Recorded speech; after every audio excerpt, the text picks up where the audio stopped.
ผมทำงานทุกวันไม่เว้นด้วยตัวผมเป็นนักสืบสวนช่วงเวลาต่อจากนี้ไปเข้มข้นทุกข่าวสารกับรายการเอิ้นให้ลุกปลุกให้ตื่นมั่นใจกับลูกเขยลาหาข่าวมาฝอยสู่ฟังของเรามาเร็วกันเถิดเอวกลมข่าวใหม่ๆสดใสทุกตอนโปรดรับฟังบางอ่อนข่าวร้อนๆของผมเกิดเป็นผู้หญิงนี่แสนลำบากใจจริงๆนะเธออ้าวทำไมล่ะเธอก็อย่างที่ฉันเป็นอยู่เดี๋ยวนี้แหละปวดท้องน้อยปวดบั้นเอวทรมานจริงๆซื้อกาโน่หน่อยค่ะซื้อกาโน่นะครับซื้อกาโน่นะคะจะต้องรีบไปซื้อมาแล้วล่ะกาโน่จำชื่อกาโน่คนรุ่นใหม่ใช้กาโน่ยาน้ำว่านชักมดลูกกาโน่จัดจำหน่ายโดยบริษัทเวชภัณฑ์ยากาโน่ป๊อกซอฟตี้เครื่องหมายการค้าตรามือรับเหรียญทองยกสุดท้ายยาป๊อกกล่องสีเขียวตรามือรับเหรียญทองใช้บรรเทาการปวดเมื่อยตามกล้ามเนื้อเคล็ดขัดยอกยาป๊อกน้ำมันยาป๊อกกล่องสีเขียวตรามือรับเหรียญทองบรรเทาการปวดเมื่อยเคล็ดขัดยอกมีจำหน่ายตามร้านขายยาทั่วไปโรคฤทธิ์ดุมทวารหนักเป็นแล้วทรมานเริ่มต้นจากมีอาการคันบริเวณขอบรูทวารและมีอาการปวดท่วงทวารหนักถ้าปล่อยไว้นานอาจมีแผลเป็นรูปกลีบมะเฟืองและเป็นหน่อคล้ายเดือยไก่มีเลือดไหลซึมถ้าเป็นมากจะถ่ายออกมาเป็นเลือด3 ก๊กมาแล้วยาเม็ดบรรเทาฤทธิ์ดวงทวารหนักตรา3 ก๊กยาเม็ดบรรเทาฤทธิ์ดวงทวารหนัก3 ก๊กกราฟ500ชนิดแคปซูลจัดจำหน่ายโดยบริษัทเวชภัณฑ์ยากาโน่ป๊อกซอฟตี้จำกัดเครื่องหมายการค้าตรามือรับเหรียญทองกล่องละ350 บาทมีจำหน่ายตามร้านขายยาชั้นนำทั่วไป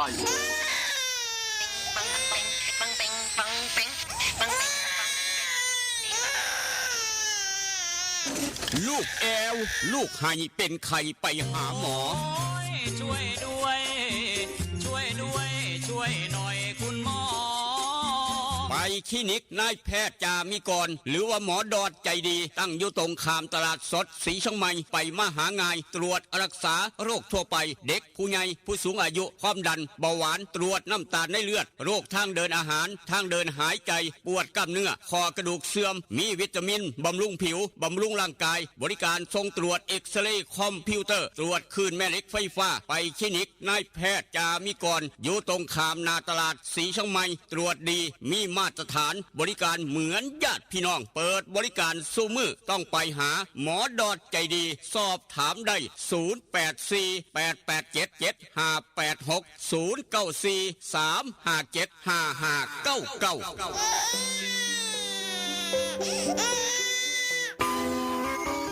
เล่นกันนักมันคืออะไรอะเล่นกันนักก็รักกันแน่นไงครับพี่ตั๊กโหรักกันแน่นแน่นเหมือนอะไรครับพี่เหมือนเหงือกกับฟันรักกันแน่นดีใช่ก็ยาสีฟันสมุนไพรตราหมอจุฬาวันนี้ยิ่งมั่นใจปรับโฉมใหม่แต่รสชาติแน่นเหมือนเดิมด้วยสมุนไพร5 ชนิด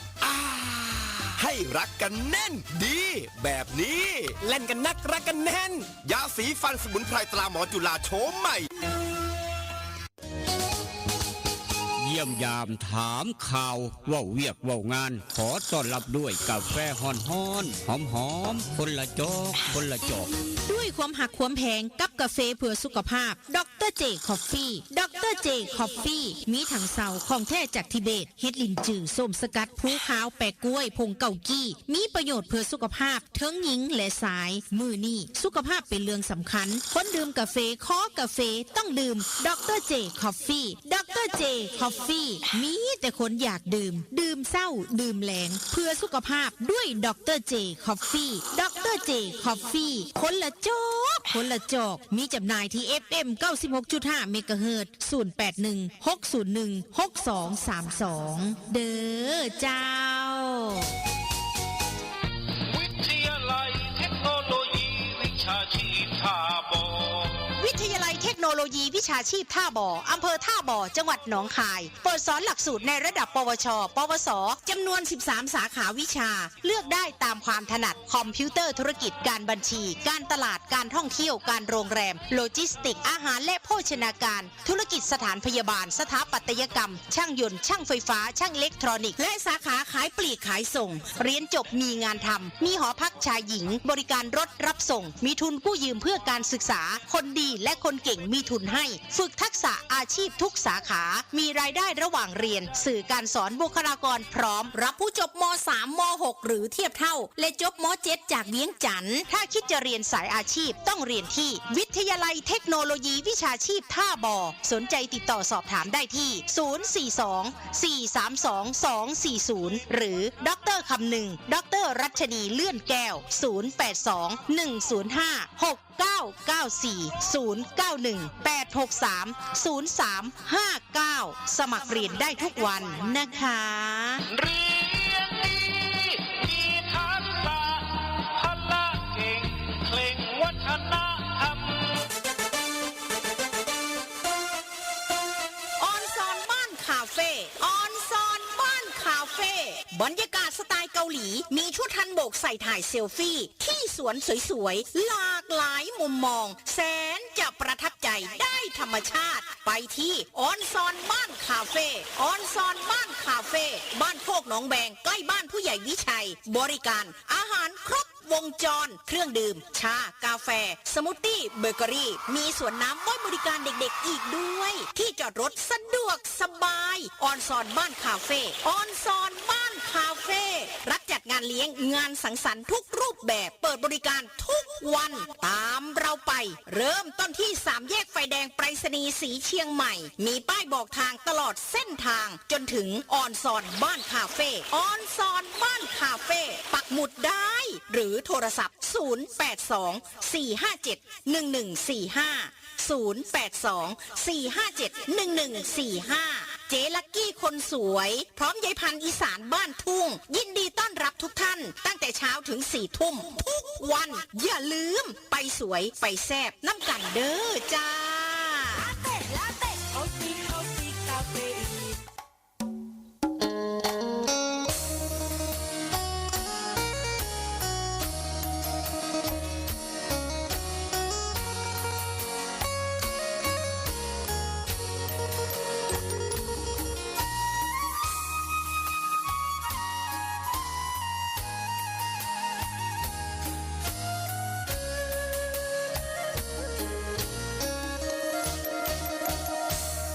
นั่งจอคอคือทอดแท่นอคือทอดผู้สาวเย็นลมหนาวกินข้าวแรงแล้วยังบ่นอน2 ทุ่มครึ่งเอารูปผู้สาวเบิ่งแล้วอ่อนสอน3 ทุ่มก่อนเปิดใต้หมอนเอาจดหมายมาอ่านนั่งโกโซคือทอดพะโล้เฝ้าแต่รำพึงพอตีหนึ่งเฝ้าคิดถึงคำเคยเว้ากันตี2 คล้อยเขียนจดหมายน้อยไปถึงนุ่งครานตี3 ผ่านอ่านทบทวนแล้วเขียนใหม่อีกทีคิดฮอดอีหลีเพราะอ้ายนี้บ่เคยหักใครคือทอดหลายเพราะขวัญใจเจ้าคือชีวีคือทอดสิเป็นสิตายเพราะห่างไกลกันนานเป็นปีคิดฮอดทุกวินาทีลมหนาววีวีอ้ายแห่งคิดฮอดแท้นั่งส่งลงหลับบ่ลงกระวนกระวายตี5เลยไปย้อนคิดหลายสายตาอย่างแข็งหนาวเย็นจ้อยลมวอยวอยคิดฮอดแห้งแห้ง6 โมงเช้าตะเวนแดงแดงคิดฮอดคำแพงจนสอดแจงจ้างป่า อย่านอนตื่นสาย อย่าอายทำกิน อย่ามินเงินหน่อย อย่าคอยวาสนา สุขสบายมันเสมอมันเครือเก่าครับผู้ขาลูกเขยหลานามนคนทำข่าวกลับมาเว้านำผู้เจ้าดังเดิมได้เวลาซ้ำนี่ละแม่โตยามมื้อเช้าได้เสื้อกันหนาวได้น้ำขวดน้อยได้เสื้อกันฝนเตรียมพร้อมเรียบร้อยเพราะว่าเป็นยามฝนครับหลังจากนั้นถ้าจะมองเสลดพังพรสวมหน้ากากอนามัยใส่แมสล้างมือได้เจลล้างมือครับอย่าชะล่าใจอย่าประมาทอย่ากัดตกหอบเอาเข้าถ้าหอนสอนใจได้ขาทุกเทกยางโปกเป๊กโปกเป๊กท่ามทงกุนมาท่ามกลางอุณหภูมิเศร้าวันนี้25 องศา25 องศาเซลเซียสโอกาสฝนตกยามมื้อเช้าครับตกบ่อยแห้งตกริมมลกปอกแปกประมาณ 10% ครับมีเมฆมาก 10% ทางบ้านเฮาโอกาสฝนตกยามมื้อเช้าสวยมา 20% 15% แล้วก็รอบดึกประมาณ4 ทุ่ม 55% ครับประมาณนั้นสภาพดินฟ้าอากาศฝนบ่หลายครับฝนบ่หลายเปลี่ยนแปลงกันอยู่ตลอดนี่คือสภาพดินฟ้าอากาศทางบ้านเฮาเฮ็ดเวียกเฮ็ดการเฮ็ดงานอาจจะร้อนตั้งแต่เช้าอย่าขาดน้ำก็แล้วกันครับไปหัวไปสวนไปให้ไปหน้าพี่น้องคนกรีดยางอยู่น้ำสวนยางทุกสวนยางอ้อมต้นยางหลายพันต้นหลายหมื่นต้นแต่ละมือนั่นแหละครับอย่ามองข้ามความปลอดภัยน้ำต้องพร้อมตลอดย่านขาดน้ำย่านเป็นฮีทสโตรกครับบอกกันไว้เตือนกันไว้เบิดทุกคนโดยความเป็นห่วงกับรายการเอิญให้ลุกปุ๊กให้เตือนสภาพดินฟ้าอากาศทั้งเวียงจันทร์ศรีชมัยทอกันทุกอย่างทุกแนวครับเป็นจะได้กระยากระตามลูกขลาฟ้ามานั่งเว้านั่งจารายงานโตอย่างเป็นทางการทาง 96.5 เสียงจากบ้านหม้อแดนสยามมาพร้อมกับกาโน่ปอกสบู่ซอฟตี้ยาทายพยาธิไวซุนิก3กกทุกร้านขายยาทั้งเวียงจันทร์มีขายทุกร้านขายยาทางประเทศไทยทางฝั่งไทยทางหนองคายทางอุดรมีขายอำเภอบ้านผือทุกหม่องทุกบอนร้านขายยาหาซื้อง่ายกาโน่ปอกสบู่ซอฟตี้ยาทายพยาธิไวซุนิก3กกแต่ว่าพี่น้องเวียงจันทร์ครับอยากได้ยาสีฟันหมอจุฬาทั้ง2สูตรดั้งเดิมและก็สูตรเอ็กต้าอยากได้กาแฟดรเจบริษัทเดียวกันกับยาสีฟันหมอจุฬาไปเอาโยฮันขายยาใสสะอาดตลาดแรงหนองล่วงศูนย์ใหญ่เพิ่นโยฮันแต่ว่าคันอยากได้คำจากเสียนน้อยเสียนใหญ่แหวนวงน้อยวงใหญ่พอปูแม่ยาซื้อไปมัดแขนลูกไผ่พอเฒ่าไม่เฒ่าเตรียมมัดแขนเอาลูกเขยอย่าลืมอยากได้คำจากเสียนไปเอาโยฮันไข่คำแม่กองแพงคำผิวตลาดเศร้านครหลวงครับไปมาหาง่ายสะดวกสบายไปใส่บริการห้านขายคำเก่าแก่มั่นใจกับห้านขายคำแม่กล่องแพงคำผิวขามมาทางศรีเชียงใหม่ครับมื้อนี้วันเสาร์นายแพทย์จามิกรคลินิกนายแพทย์จามิกรคุณหมอดอนใจดีพี่น้องหูจักดีปัญญังพ่อค้าแม่ค้าทุกร้านค้าทางตลาดศรีเชียงใหม่หูจักดีตู้สมห้านขายดอกไม้หน้าร้านแต่เอ็มเฮงหูจักดีคลินิกนายแพทย์จามิกรคุณหมอดอนใจดีมื้อนี้วันเสาร์ครับคุณหมอเปิดตามปกติ 8:30 นฮอดเที่ยงยามมื้อแลง 5 โมงแลงฮอด 2 ทุ่มครึ่งโทรศัพท์จองคิวภาคเช้าภาคแรงเบอร์เดียวกันกับนายแพทย์จามิกรใจดีอยากฉีดวัคซีนป้องกันไข้หวัดใหญ่อยากขอใบรับรองแพทย์ไปสมัครงานลูกหลานเป็นไข้พ่อแม่เป็นไข้โทรจองคิวเบอร์นี้รถ083 6769581 083 6769581กับคลินิกนายแพทย์จามิกรหรือว่าคุณหมอดอดใจดีครับเดินทางต่อมื้อนี้วันเสาร์มื้อพักผ่อนหย่อนใจของพี่น้องหลายเผื่อละคนพี่น้องข้าราชการกับพักผ่อนหย่อนใจหรือว่าฉลองตำแหน่งหรือว่าซุ่มแซวกันวันคล้ายวันเกิดของหลายคนมื้อนี้วันเสาร์พักผ่อนอยู่เฮือนอยู่บ้านไปหาเนื้อมาปิ้งมาย่างมาก้อยมาลาบซุ่มแซวกันเบิ่งจักบาทนี่นะฉลองตำแหน่งไปเอาวิสัยคอยจะคักเข้าโค้งบ้านวัดเผาเห็นโลดเขียงเนื้อใหญ่ที่สุดของอำเภอศรีชมใหม่อูดเนื้อสดทางโค้งบ้านพัดเผาบ่ผิดหวังซื้อหลายแถมพร้อมอีกต่างหากเสียอูดใจเกินล้านครับบ่ต้องห่วงใส่บริการอูดเนื้อสดทางโค้งบ้านพัดเผาโทรศัพท์ถามอูดเนื้อสดได้ครับเอาหลายสำใดงานดองงานแต่งงานบุญงานบวชงานฉลองตำแหน่ง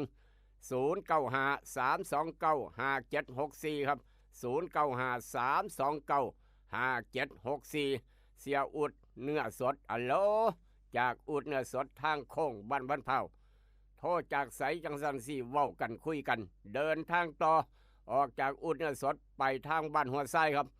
งานบุญงานบวชงานต่างๆงานชาวบ้านกิจอยากได้หนังไปฉายฉลองนั่นฉลองนี่หรือว่างานบุญพระเวทบุญประจำปีบุญพระป่ายังก็ตามแต่ละหมู่บ้านแต่ละตำบลพร้อมซับสลับพี่น้องคนมักหนังเอาหนังไปฉายประหยัดค่าใช้จ่ายแล้วบุญได้คือกันสอดแจ้งจังปังดอนป่าเปื่อยใส่บริการเป็นประจำบ่ต้องห่วงใส่เป็นประจำทุกปีครับทางดอนป่าเปื่อยทางบ้านหมอศรีชมัยแหล่งท่องเที่ยวของจังหวัดหนองคายของศรีชมัยของบ้านเฮาครับเพราะฉะนั้นอยากได้หนังต้องไปแอร์ภาพยนตร์บ้านหัวทรายหน่วย1หน่วย2หน่วย3พร้อมสำหรับพี่น้องเบิดทุกหมู่บ้านทุกตำบลจากแอร์ภาพยนตร์บ้านหัวทรายบ่ต้องไปไกลฮอดเมืองอุดรครับสมัยก่อนไปจ้างหนังต้องไปฮอดเมืองอุดรพุ่นเด้ฮอดเมืองอุดรแถว4แยกหอนาฬิกา4แยกคอกงัวแถวนั้นเมืองอุดรแม่นเบิดบริการหนังอยู่หั่นคันอยากได้หมอลำจังซี่ก็ไปแถวตลาดบ้านห้วยครับแถวตลาดบ้านห้วยแถววัดแถวตลาดบ้านห้วยแถววัดแถวนั้นแหละครับแม่นเบิดสำนักงานหมอลำเดี๋ยวนี้โอ้ยสะดวกสบายหายห่วงทุกอย่างถูกแนวครับนี่คือความทันสมัยเพิ่นว่าประมาณนั้นเอาละครับออกจากแอร์ภาพยนตร์บ้านหัวทรายเดินทางต่อไปทางอำเภอทบไปทางอำเภอทบครับลูกหลานจบม.3 จบม.6 เรียนต่อไกลบ้านประหยัดค่าใช้จ่ายกู้เงินยืมเรียนได้ไปวิทยาลัยเทคโนโลยีวิชาชีพทบลูกหลานพี่น้องเวียงจันทร์จบม.7 มาเรียนต่างประเทศใกล้บ้านพ่อแม่มาเยี่ยมมายามกินข้าวแรงน้ำกันค่อยกลับบ้านกลับเวียงจันทร์ก็ยังได้สะดวกสบายทุกรูปแบบในการเรียนต่างประเทศใกล้บ้านประหยัดค่าใช้จ่ายมาทางอำเภอทบวิทยาลัยเทคโนโลยีวิชาชีพทบ13 สาขาวิชาครับสนุกเลือกเรียนบอกว่าไฟฟ้าอิเล็กทรอนิกส์สร้างยนต์ขายปีกขายส่งขายออนไลน์กำลังฮอตกำลังฮิตไปเรียนใกล้บ้านจบม.7 จากทางเวียงจันทร์มาเรียนต่อปวส2 ปีมักสาขาใดมาเลือกเบิงจบม.3 บ้านเฮาจากกศนจบม.6 บ้านเฮาจากกศนก็ได้สถาบันการศึกษาต่างๆมาเรียนใกล้บ้านได้ปวชปวสเห็นงานอบตเทศบาลสมัครเล่นการบ้านการเมืองได้เบิดพี่น้องเอ้ยบ่ต้องห่วงสะดวกสบายหายห่วงใกล้บ้านพ่อแม่เห็นหน้ายามมื้อเช้ายามมื้อแลงกินข้าวแซ่บนอนหลับพร้อมไปวิทยาลัยเทคโนโลยีวิชาชีพทบได้ยินแล้วก็บอกต่อกันไปแต่ว่าขับรถขับราเดินทางไปหันมานี่พี่น้องอย่ามองข้ามความปลอดภัยเด้อด้วยความเป็นห่วงสายด่วนข้อปพ1186สายด่วนข้อปพ1186และก็สำหรับต้องการซุ่มแซวมีคาราโอเกะให้ห้องพร้อมไปสวนอาหารครบวงจรอ่อนซ้อนบ้านคาเฟ่บ้านโคกนงแวงเลยบ้านโน้นสง่าไปพร้อมต้อนรับพี่น้องทุกคณะโดยเฉพาะวันเสาร์มื้อนี้วันหยุดช่วงบ่ายๆครับเปิด9 โมงเช้าหา4 ทุ่มซุมเมอร์ไปฉลองวันเกิดไปอ่อนซ้อนบ้านคาเฟ่บ้านโคกนงแวงมีคาราโอเกะห้องพร้อมกาแฟหลากหลายรสอาหารการกินสวนอาหารครบวงจรมักแบบใดจานด่วนจานเดียวว่ากันได้เบิดทุกบาทยางสะดวกสบายงามพร้อมด้านหน้าก็งามด้านหลังก็สวยถ่ายเซลฟี่ได้เบิดเมื่อมีสุดฮัมโบกให้ใส่สไตล์เกาหลีบ่ต้องห่วงครับไปฉลองตำแหน่งมีนัดพ่อกัน6 โมงแรงพ่อกันอยู่ไสพ่อกันอยู่อ่อนซ้อนบ้านคาเฟ่บ้านโคกนงแวงวันเสาร์มื้อนี้6 โมงแรงพ่อกันฉลองตำแหน่งฉลองวันเกิดแต่ละคณะแต่ละกลุ่มหรือว่าไปเว้ากันคุยเวียกคุยการคุยงานครับเว้าเรื่องการบ้านการเมืองท้องถิ่นได้ก็ว่ากันไปอ่อนซ้อนบ้านคาเฟ่ไม่ผิดหวังแน่นอนเอาละครับขออนุญาตเดินทางต่อพาพี่น้องไปสวนยางจะหน่อยพี่น้องคนสวนยางทุกสวนครับนายางแข็งนายางตายใส่นาโนพัดบีกซันใส่นาโนพัดบีกซันครับยาท่านายางสูตร2 พลังเฮ็ดให้นายางนิ่มกินง่ายน้ำยางไหลดีออกมาหลายขายได้น้ำหนักได้ราคาพร้อมและก็กำลังแถมคืนกำไรให้กับลูกค้าคืนกำไรให้กับพี่น้องคนสวนยางที่ใส่นาโนพัดบีกซันครับซื้อ1 ขวดแถมเครื่องดื่ม1 ขวดซื้อเป็น100 ขวดก็แถมเครื่องดื่ม100 ขวดนี่คือนาโนพัดกับบิ๊กซันสีชมัยอยู่ร้านแต่การเกษตรแต่เอี่ยมเฮงหรือว่าทางมาทางบ้านหมอบ้านป่าสักเหนือร้านดาวแดงการเกษตรก็แถมเครื่องดื่มคือกันซื้อหลายแถมหลายซื้อ1 ขวดแถม1 ขวดพี่น้องเอ้ยมีเอากระเบามีจะได้กับได้นี่คือนาโนพัดบิ๊กซันสังคมร้านสังคมการเกษตรร้านสังคมการเกษตรครับกระแถมคือกัน หรือว่าทางบ้านผือลานวิริตอย่างพระอำเภอบ้านผือนาโนพัดบิ๊กซันขวัญใจพี่น้องคนสวนยางผู้ใดก็หันมาใส่นาโนพัดบิ๊กซันกำลังคืนกำไรให้กับลูกค้าซื้อหลายแถมหลายซื้อ1 ขวดแถมเครื่องดื่ม1 ขวดเอามาแช่เย็นไว้ในตู้เย็นจีดยางกลับมาบ้านหรือว่าถ้าหนายางกลับมาฮอดเฮือนฮอดบ้านเปิดตู้เย็นเห็นเครื่องดื่มขวด1แก้เมื่อยจักหน่อยด้วยเครื่องดื่มได้มาจากการแถมจากนาโนพัดกับบิ๊กซันครับเฝ้าไปซื้อเฝ้าไปเอามาใส่นาโนพัดบิ๊กซันขวัญใจพี่น้องคนสวนยางได้ยินเราก็บอกต่อกันไปอุณหภูมิเปรียบเทียบ25 องศาเซลเซียสเวียงจันทน์ทอกันเบิดทุกอย่างทุกแนวพี่น้องเลยโอกาสฝนตกซ้ำกันโอกาสฝนตกก็ซ้ำกันครับมีเมฆมากโอกาสฝนตกยังมาเศร้า 10% ขามไปทางผาตากเสือผาตั้งสังคมครับผาตากเสือเดี๋ยวนี้22 องศาเซลเซียสโอกาสฝนตกย่ำมาเศร้า 15% ครับย่ำเมื่อคืน4 ทุ่มทางผาตากเสือโอกาสฝนตก 65% ย่ำเมื่อเว้นประมาณ 20% 25% หรือว่าบางเทือบางมองประมาณ4 โมงกว่า 5% ครับฝนบ่หลายย่ำเมื่อเว้นนี่คือสภาพดินฟ้าอากาศทางผาตากเสือผู้เรือว่าจังไดครับผู้เรือเดี๋ยวนี้ครับฮ้อนก็ทางผาตากเสือ22ผู้เรือ24ครับนี่คือสภาพดินฟ้าอากาศโอกาสฝนตกกับประมาณกันครับประมาณกันยามมื้อคืนยามมื้อแรงประมาณ 35% นั่นคือทางผู้เรือที่แน่เดินทางไปทางผู้เรือจังหวัดเลยเตรียมห่มไปพร้อมเตรียมเสื้อกันฝนไปนำครับจากทางผู้เรือจังหวัดเลยข้ามไปทางญี่ปุ่นต่างประเทศ8 โมงกว่าเช้ามื้อนี้ครับ24 องศาเซลเซียสเย็นหนาวทอกันกับทางผู้เรือจังหวัดเลยครับ24 องศาแต่ว่าฮ้อนกว่าผาตากเสือเสน่โดนจะมีเท่านึงครับญี่ปุ่นนี่อากาศฮ้อนกว่าผาตากเสือเช้ามื้อนี้22ญี่ปุ่น24ครับโอกาสฝนตกทางญี่ปุ่นโตเกียว 10% ประมาณนั้นนายสั่งทดคนมักกินอาหารญี่ปุ่นมักปัญญังแต่ว่าตั้งแต่บ่าย 40% ตลอดจนสอดแจ้งนี่คือสภาพดินฟ้าอากาศทางญี่ปุ่นโตเกียวเพราะฉะนั้นผู้ใหญ่วิชัยบ้านโคกหนองแวงเปิดดังๆหอกระจายข่าวอยู่แล้วผู้ใหญ่ใสเปิดดังฟังชัดเจนอยู่แล้วแล้วก็ผู้ใหญ่ตุผู้ใหญ่คนรูปรอทางบ้านโนนสง่าเปิดดังฟังชัดเจนท่านกำนันพึกกำนันตำบลพันเผาเปิดดังฟังชัดเจนครับขอบบุญขอบคุณหลายทุกหอกระจายข่าวอบต.สกลคนโคกธรรมว่าก็อยากไปน้ำคือกันนั่นแล้ววันสันว่ากันไปญี่ปุ่นไปหากินอาหารญี่ปุ่นกับนายสั่งทดสร้างตัวสร้างพ่อกันก็ลองเบิ่งส่วนผู้หนึ่งสร้างเฮ็ดเฮือครับสร้างซ่อมเฮือผู้หนึ่งสร้างซ่อมบ้านเฮ็ดบ้านไปน้ำกันซองลอง24 องศาเซลเซียสนี่คือทางญี่ปุ่นเช้ามื้อนี้ครับแต่ว่าผู้ใหญ่ใสโอ้สิได้ไปบ่มันคือยากแท้เพิ่นว่าประมาณนั้นเอามาเว้าสู่ฟังข้ามไปทางสวิตเซอร์แลนด์ครับผู้ใหญ่ม่วนบ้านฝางอยากอายุมันคนยืนอยากไปเที่ยวสวิตตลอด99 ปีบวก8ประมาณนั้นเปิดดังๆผู้ใหญ่ม่วนบ้านฝางครับ21 องศาเซลเซียสพอเช็ดกันลงก็อยากไปเซามีแห้งจังน้อยพักเมื่อยจังน้อย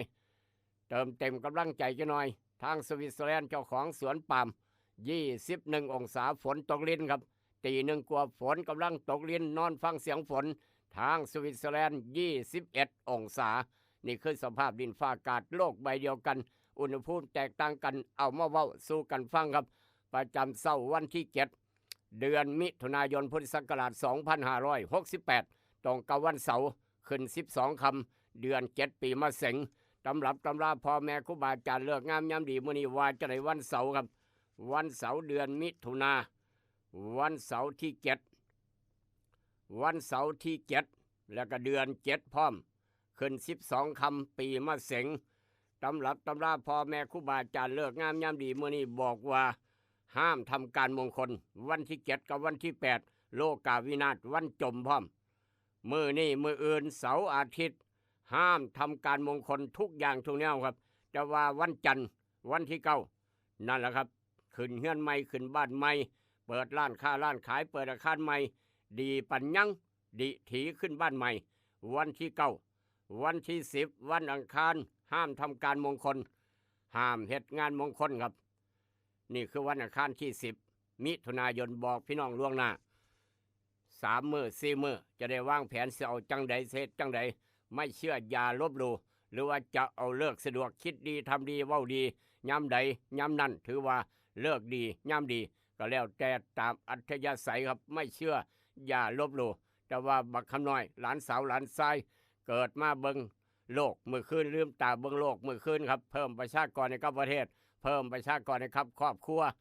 เพิ่มประชากรที่คนจะมาใส่เงินซอยในครอบครัวพ่อกับแม่พ่อตู่แม่ใหญ่ดีใจปะยังขอแสดงความดีใจน้ำครับได้หลานชายหลานสาวแต่ละคนกำลังอ้างหลานกันเบิ่นว่า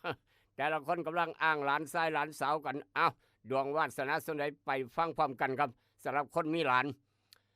พ่อแม่ครูบาอาจารย์เอากระดานดำขึ้นมาดินสอหินขึ้นมาอาจารย์พิญโยครับมานั่งเขียนบวกลบคูณหารนั่งสมาธิน้อยหนึ่งได้ออกมาว่าจังสี่เด้อไม่ใหญ่เด้อได้หลานชายบักคำน้อยครับดวงวาสนาบักคำน้อยคลอดอยู่โรงพยาบาลมาตั้งแต่6:01 น.เมื่อคืนที่ว่าเกิดเมื่อนี้ครับเกิดภาคย่ำเมื่อคืนภาคย่ำเมื่อเช้าเพิ่งคลอดมาเดี๋ยวนี้ก็มีคือกันได้หลานชายหลานสาวดวงวาสนาหลานชายบักคำน้อยครับใหญ่ขึ้นมาเป็นคนคาดการในแม่นยำมีจิตใจเข้มแข็งกล้าหาญมีมานะบักบันเว้าจากินจากคนความจำดีเฉลียวฉลาดรอบคอบมีความรู้มักต่อสู้มักจากทินที่อยู่ใหญ่ขึ้นมาจะบริบูรณ์ด้วยทรัพย์สินฐานะการเงินดียิ่งนักแลนั่นคือดวงวาสนาของหลานชายเด้อผู้เป็นพ่อตู่แม่ตู่พ่อปู่แม่ย่าครับสำหรับพี่น้องบ้านเฮาเจ้าคอยได้หลานสาวได้อีกน้อยครับดวงวาสนาหลานสาวใหญ่ขึ้นมาจะมีเป็นคนมีคุณธรรมซื่อสัตย์บริสุทธิ์ยุติธรรมครับเรียนกฎหมายส่งไปเรียนกฎหมายจะได้เป็นผู้พิพากษาหญิงครับจะได้เป็นผู้พิพากษาหญิงมีคุณธรรมสงบเสงี่ยมมีจิตใจหนักแน่นมักชีวิตสันโดษเคร่งครัดในระเบียบวินัยครับจิตใจเข้มแข็งมักเรียนหนังสือจะมีคนอุปถัมภ์จะมีเหตุผลมักอยู่เบื้องหลังเจ็บเนื้อเจ็บตัวยิ่งนักแลนั่นคือหลานสาวดวงวาสนาหลานชายดวงวาสนาคลอดมาเมื่อคืนแต่ว่าที่นี่แน่เลี้ยงในน้ำนมแม่เอาคักเอาแขนกระโลดสมองจะได้ดีปัญญาจะได้เลิศขอแสดงความดีใจน้ำอีกรอบหนึ่งสำหรับพี่น้องบ้านเฮาเจ้าคอยครับว่าพี่น้องทางฝั่งไทยพี่น้องทางนครหลวงเวียงจันทร์ผู้ใดเกิดวันเสาร์ยกมือขึ้นทราบลาบเท้าเฮืองเท้าหมอนยังบ่ฮอดมือเอามือลงจะว่าไอ้เพ่งหนองแตงยกสูงไว้ไอ้เพ่งหนองแตงครับยกสูงไว้คนเกิดวันเสาร์พี่น้องอยู่ข้างๆแถวข้างๆร้องเพลงแฮปปี้เบิร์ธเดย์ให้เพ่งหนองแตงจังหน่อยนี่วันคล้ายวันเกิดคนเกิดวันเสาร์มื้อนี้ครับพ่อแม่ครูบาอาจารย์บอกไว้ว่าจังไรไอ้เพ่งหนองแตงอย่าเฝ้าคุยยกกาแฟดร.เจไปพร้อมเงียบตั้งใจฟังดวงวาสนาคนเกิดวันเสาร์มื้อนี้ครับเพื่อนฝูงหมู่พวกคนเกิดวันเสาร์ให้เกียรติยกย่องให้เป็นหัวหน้าเขาประธานคนเด้อไอ้เพ่งหนองแตงเลยหมู่พวกเพื่อนฝูงให้เกียรติยกย่องให้เป็นหัวหน้าพามาเที่ยวดอนป่าเปื่อยนั่นเห็นบ่คนเกิดวันเสาร์ความสัมพันธ์กับเพื่อนฝูงดำเนินไปได้ด้วยดีคักปัญญังผู้ใดก็รู้จักไอ้เพ่งหนองแตงผ่าน96.5ครับความสัมพันธ์กับเพื่อนฝูงดำเนินไปได้ด้วยดีจะประสบความสำเร็จในการแสวงหาลาภผลมีคนพยายามจัดสร้างความเดือดร้อนมาให้ไอ้เพ่งหนองแตงมีการปรับปรุงตกแต่งประดับบ้านเฮือนที่อยู่อาศัยให้ดีขึ้นจะได้รับมอบหมายงานสำคัญให้เฮ็ดคนหักของคนเกิดวันเสาร์จะเอาอกเอาใจคนเกิดวันเสาร์เป็นพิเศษเมื่อเนี่ยมีโอกาสดีได้อยู่เป็นส่วนโตกับคนเจ้าของหักมากกว่าช่วงใดๆของเดือนนี้ย้อนฝนตกบ่ได้ขับรถเดินทางไกลไปอัดตะปือหลวงพระบางเสียงขวางก็เลยได้อยู่หนองแตงกับคนเจ้าของหักมากกว่าช่วงใดๆเพราะว่าหน้าฝนนี่คือดวงวาสนาคนเกิดวันเสาร์พ่อแม่ครูบาอาจารย์บอกไว้ลูกเคยล่าบอกต่อเสือบ่เสือเป็นอีกเรื่องหนึ่งด้วยความหักความแพงกับยาสีฟันหมอจุฬากาแฟดร.เจครับอยากได้พี่น้องเวียงจันทร์ไปเอาอยู่ห้านขายยาใสสะอาดตลาดแรงหนองหลวงอยากได้คำห้านขายคำแม่กองแพงคำผิวตลาดเศร้านครหลวงสั้น2หรือว่าเวชภัณฑ์ยากาโนปอกซอฟที่จำกัดหาซื้อง่าย ทุกร้านขายยามีขายฝากพี่น้องทั้งเวียงจันทร์ไว้เบิดสุคนกันแล้วกันวันนี้ในอดีตนี่มาแล้วครับเมื่อนี้ในอดีตกับยาสีฟันหมอจุฬากาแฟดรเจเบาๆหวานๆแซ่บๆหลายคนเคยกินลูกหลานเคยกินพ่อแม่เคยกินแซ่บหอมแซ่บปะดีปัญญังมันมีมือกำเนิดเกิดขึ้นครับอาหารประเภทเนี่ยของหวานอาหารเบาๆวันนี้ในอดีตเป็นยังคือเกิดสิ่งนี้ขึ้นครับ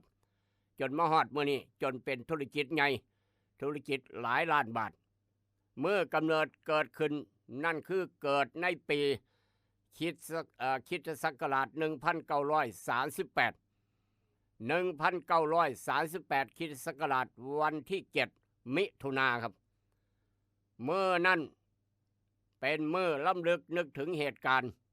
ในสงครามโลกครั้งที่1ห้วยมาเป็นตะย่านเดี๋ยวบัดนี้เนาะเพื่อล้ำลึกนึกถึงเหตุการณ์ครับ7มิถุนายน1938คริสตศักราชล้ำลึกนึกถึงเหตุการณ์ในสงครามโลกครั้งที่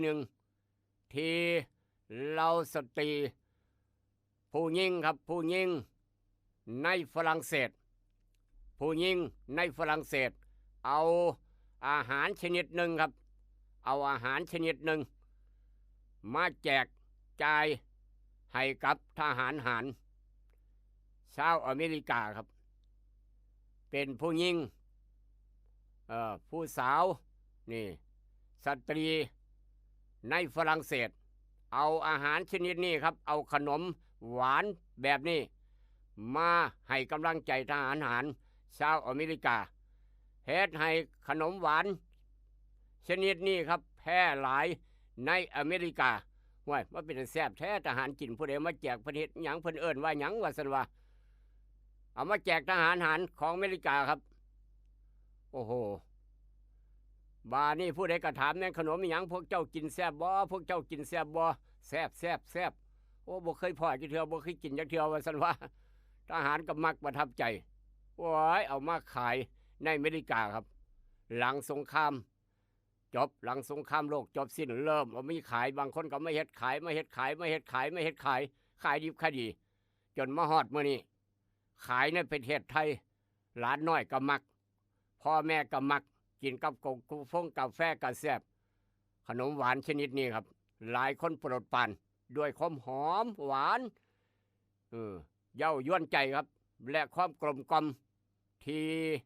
ขนมแบบนี้มีหูอยู่ตรงกลางครับมีหูอยู่ตรงกลางด้วยเพ่งน้องแตงเลยมอบเป็นของขวัญวันเกิดไอ้เพ่งน้องแตงสักกล่องหนึ่งหรือว่าไปอยู่ในเวียงจันทร์ก็มีคือกันเดี๋ยวเนี่ยเฉลิมฉลองวันคล้ายวันเกิดของหลายคนครับ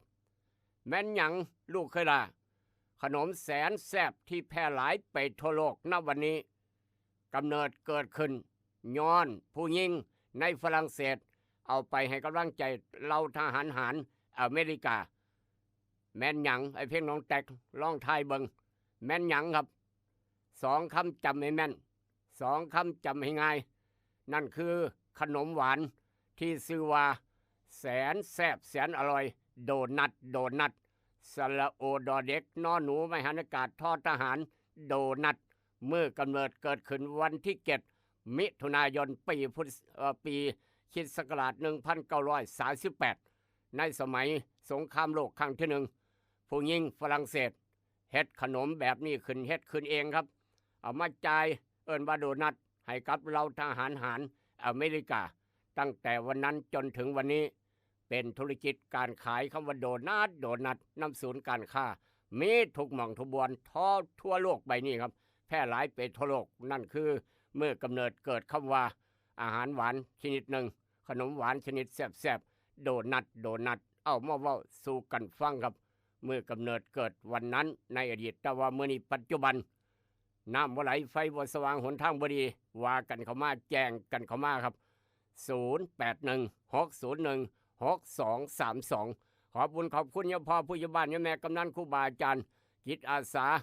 พัฒนาหมู่บ้านหอกระจายข่าวทั้งหนองบึงน้อยเปิดดังฟังชัดเจนครับตำรวจบ้านจิตอาสามีงานบุญงานบวชดูแลระบบการจราจรอยู่ไสหน้าแดงองค์ตรงไปใช้บริการจนงานแล้วเราเข้าบ่ได้กินกะยาน้ำบ่ได้กินกะตาม ขอให้ได้ใช้บริการพี่น้องอายุมันคนยืนตลอดไปมาบริการดอนปลาเปื่อยตลอดทางหนองมือน้อยเปิดดังฟังชัดเจนครับขอบบุญขอบคุณอีกทีนึงเต็มทงให้ทุนาพี่น้องยกโป้ให้กดไลค์ให้พร้อมอีกต่างหาก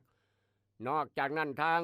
อบต.สกลค้นโคกธรรมเปิดดังฟังชัดเจนคู่เรื่องปอมหารยกโป้ให้เมื่อนาเจ้างัวน้อยไปเลี้ยงซอยให้อ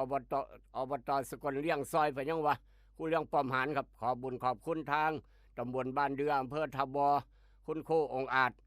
นี่กำลังฟังรายการนี่ลูกปุ๊กเตือนพี่น้องทางพระธาตุบางพวนบ้านทุ่งสว่างกำลังฟังรายการตลอดขอบุญขอบคุณหลายพี่น้องทางบ้านนาซีดาพอตู้ไม่ใหญ่บ้านกลางใหญ่พักบุ้งบ้านพักบุ้งทางกลางใหญ่บ้านติวกันลืมเมืองพันบ้านใหม่ครับขอบุญขอบคุณหลายทางน้ำสมนายงทุกหม่องทุกบอนอำเภอสังคมแถวเทศบาลแม่ตู้ทางเทศบาล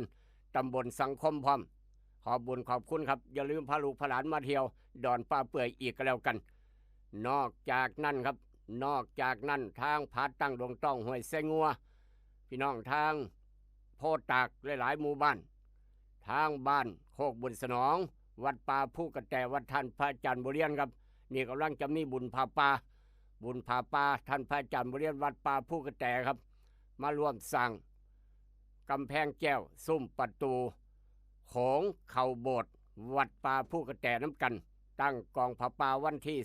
18ตั้งกองผาป่าวันที่18มิถุนา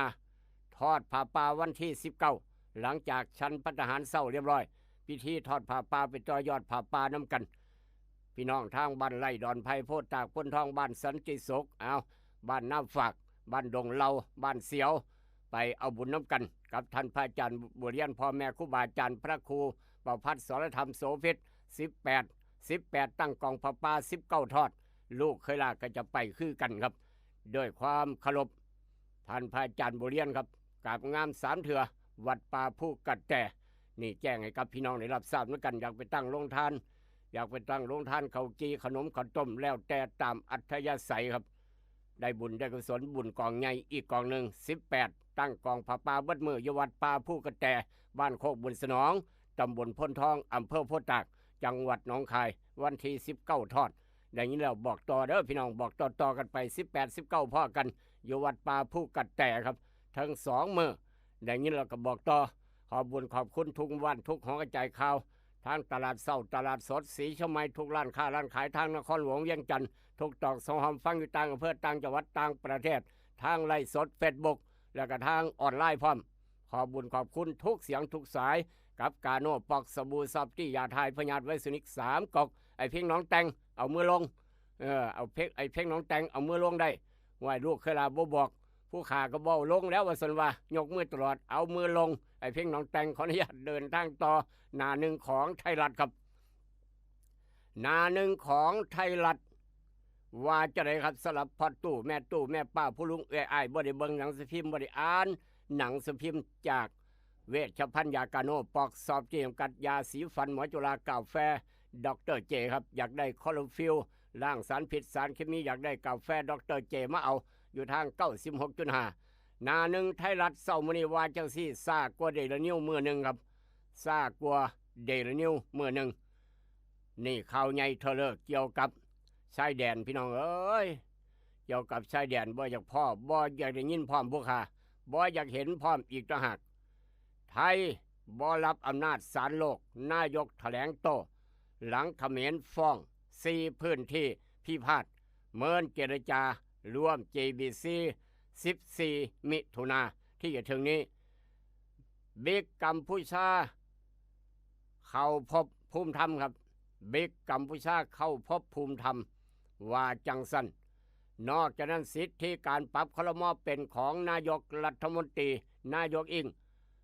พรรคร่วมรัฐบาลประสานเสียงกลุ่มหลากสีหนุนแพทยสภาอีกกรอบหนึ่งข่าวหนึ่งอดีตพระพรหมเมธีกลับมามอบตัวครับคดีเงินทอนวัด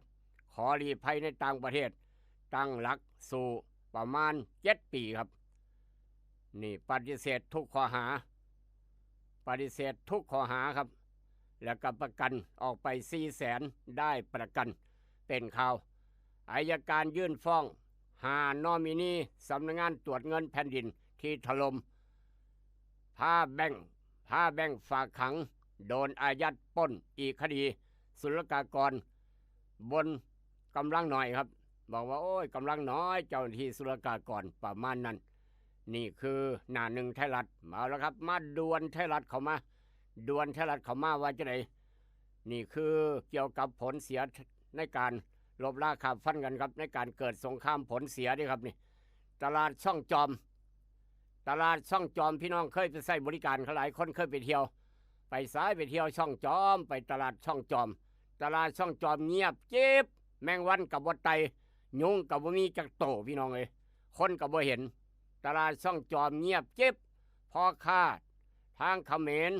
วอนคนกลับมาเที่ยวลั่นบ่ต้องย่านบ่มีอีหยังว่าซั่นว่าโอ้ยผู้ค้าก็บ่กล้าไปหลายคนก็บ่กล้าไปแล้วย่านได้หอบเสือแลนเนาะย่านได้หอบผ้าแลนครับตลาดช่องจอมเงียบเจ็บยุงกับบ่ไตแมงวันกับบ่เห็นคนก็ยังบ่มีอีกต่างหากนี่คือผลเสียคำว่าลบราข่าวฟันพี่น้องเอ้ยภาวนาอย่าให้เกิดหักตุ่มโฮมหักแพงแบ่งปันดีกว่ามีตั้งแต่ผลดีทั้งนั้นคำว่าตุ่มโฮมหักแพงแบ่งปันเว้ากันเพื่อความเข้าใจกันย้อนเฮือนติดกันบ้านติดกันคือจังหัวติดกันนี่นะพี่น้องคนบ้านติดกันอย่าไปผิดไปเถียงกันกินข้าวบ่แซ่บต้องทรงปนทรงแจวทำมาหากินน้ำกันนี่ละว่าเงียบเจ็บพอข้าแม่ค้าเอาจังไหนเฮาบ่ได้ขายจักบาทเนาะค่าไฟค่าเสาทีอยู่หันเบิดพี่น้องเอ้ยทางตลาดช่องจอมณวันนี้จากเหตุการณ์นั้นมาทางเหตุการณ์นี้เปิดใจครับเปิดใจแล้วชาวบ้านชายแดนเปิดใจบ่อยากให้สู้รบพวกผู้ค้าบ่อยากให้มีรบราคาฟันกันบ่อยากให้รบแต่ถ้าจำเป็นกับบ่ย่านคือกันมั่นใจในทหารเพิ่นว่าเป็นข่าวนี่คือเปิดใจครับว่าจังสันสาธุชนแก้บนหลวงพ่อคนตาดีบ่พลาดซองเลขเด็ดเงินทำบุญรุ่นโชคพันยองว่านี่ก็อีกกรอบหนึ่งนอกจากนั้นครับเปิดงานสีสันเมืองเลย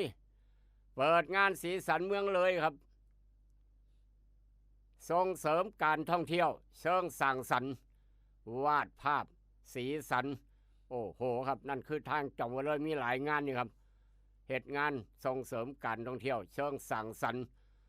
สีสันเมืองเลยครับ The Color of เลยประมาณนั้นเป็นข่าวนอกจากนั้นก็ยังอีกหลายกรอบหลายข่าวนี่ถ้ามีการลบล้าข่าวฟันพี่น้องต้องหูจักคำว่าบังเกอร์เฮ็ดบังเกอร์สร้างบังเกอร์ครับพี่น้องแชร์บังเกอร์ต้องเฮ็ดจังสั้นนี่สิค่อยจะป้องกันลูกปืนได้ค่อยจะป้องกันจรวดลูกจรวดได้อย่างสั้นสิสารพัดเปลืองเงินเปลืองทองอีกพี่น้องเอ้ยบ่อยากเห็นบ่อยากพ่อบ่อยากได้ยินพร้อมพวกข้าภาวนาพ่อแม่ครูบาอาจารย์ช่วยด่วนให้สงบศึกและได้ทำมาค้าขายไปเที่ยวได้มาได้ทั้งพุ่นกับมาเที่ยวได้แถวเจ้าข่อยกับมาเที่ยวได้ค้าขายคือคักคือเก่าเศรษฐกิจจะได้ดีครับนี่คือจากด่วนไทยรัฐเข้ามาว่าจังสันนอกจากนั้นก็ยังอีกหลายกรอบหลายข่าวครับอีกหลายกรอบหลายข่าวจากไทยรัฐยกง่ายๆไปทางเดลินิวครับเดลินิวบอกว่าจะนี่แน่เดลินิวบอกว่าจะได้ครับบนสุดลงล่างสุดของเดลินิวเศร้ามื้อนี้ว่าจังสี่ครับสาธารณสุขกระทรวงสาธารณสุขกระทรวงการท่องเที่ยวกระทรวงคมนาคมครับแลกมหาดไทยภูมิใจไทยยึด3กระทรวงใหญ่อีกแนวรองนายกดีพาณิชย์และก็ทศสมศักดิ์เช็คบินหมอเว้าเรื่องนายกทักษิณประมาณนั้นภาวะทหารเขมร 12,000 นายอาวุธหนักตึงชายแดนนายกถกสมชยึดสันติผบทหารสูงสุดยันหนุนรัฐบาลเป็นข่าวสาวช็อก12 ล้านพี่น้องผู้ใดเอาใส่ถังไปถังพลาสติกแต่ว่าพ่อเจ้าของแหละครับอยู่ทางคอนโดเมืองทองหลัก4ครับคอนโดเมืองทองหลัก4สาวช็อกสาวผู้นี้ไปมองทิมขยะครับไปเปิดถังพลาสติกเบิ่งเจอเงิน12 ล้านเงินสด เป็นมัดอยู่ในกล่องพลาสติก12 ล้านบาทโยนทิมกองขยะคอนโดเมืองทองกับแจ้งตำรวจหาเจ้าของด่วนเจ้าของมาแสดงโตวแล้วครับ เป็นทนายความพี่น้องเป็นทนายความหลงเนื่องว่ากองขยะก็เลยยกไปทิมว่าสิว่าว้ายเงินอยู่หัน12 ล้านครับเอากำลังสอบสวนกันอยู่ร้อยเวียนกำลังถามที่มาที่ไปเงิน12 ล้านเสี่ยวไปเฮ็ดหยังเอามาจะไหนเมื่อขึ้นหลายไปยังคือเอาไปทิมเจ้าของบอกว่าผมนึกว่าผมหลงสาวลืมข้าวนะอายุหลายก็นึกว่าแม่นเอากองขยะไปทิมว่าซั่นว่าเป็นข่าวบอดหมอสปสดันรักษาไตวายครับเว้าเรื่องไตวายเป็นระยะเดี๋ยวจะเว้าสู่ฟังในช่วงต่อไปครับบอดหมอสปสดันรักษาไตวายป่วยรักษาเข่าทุกโรงพยาบาล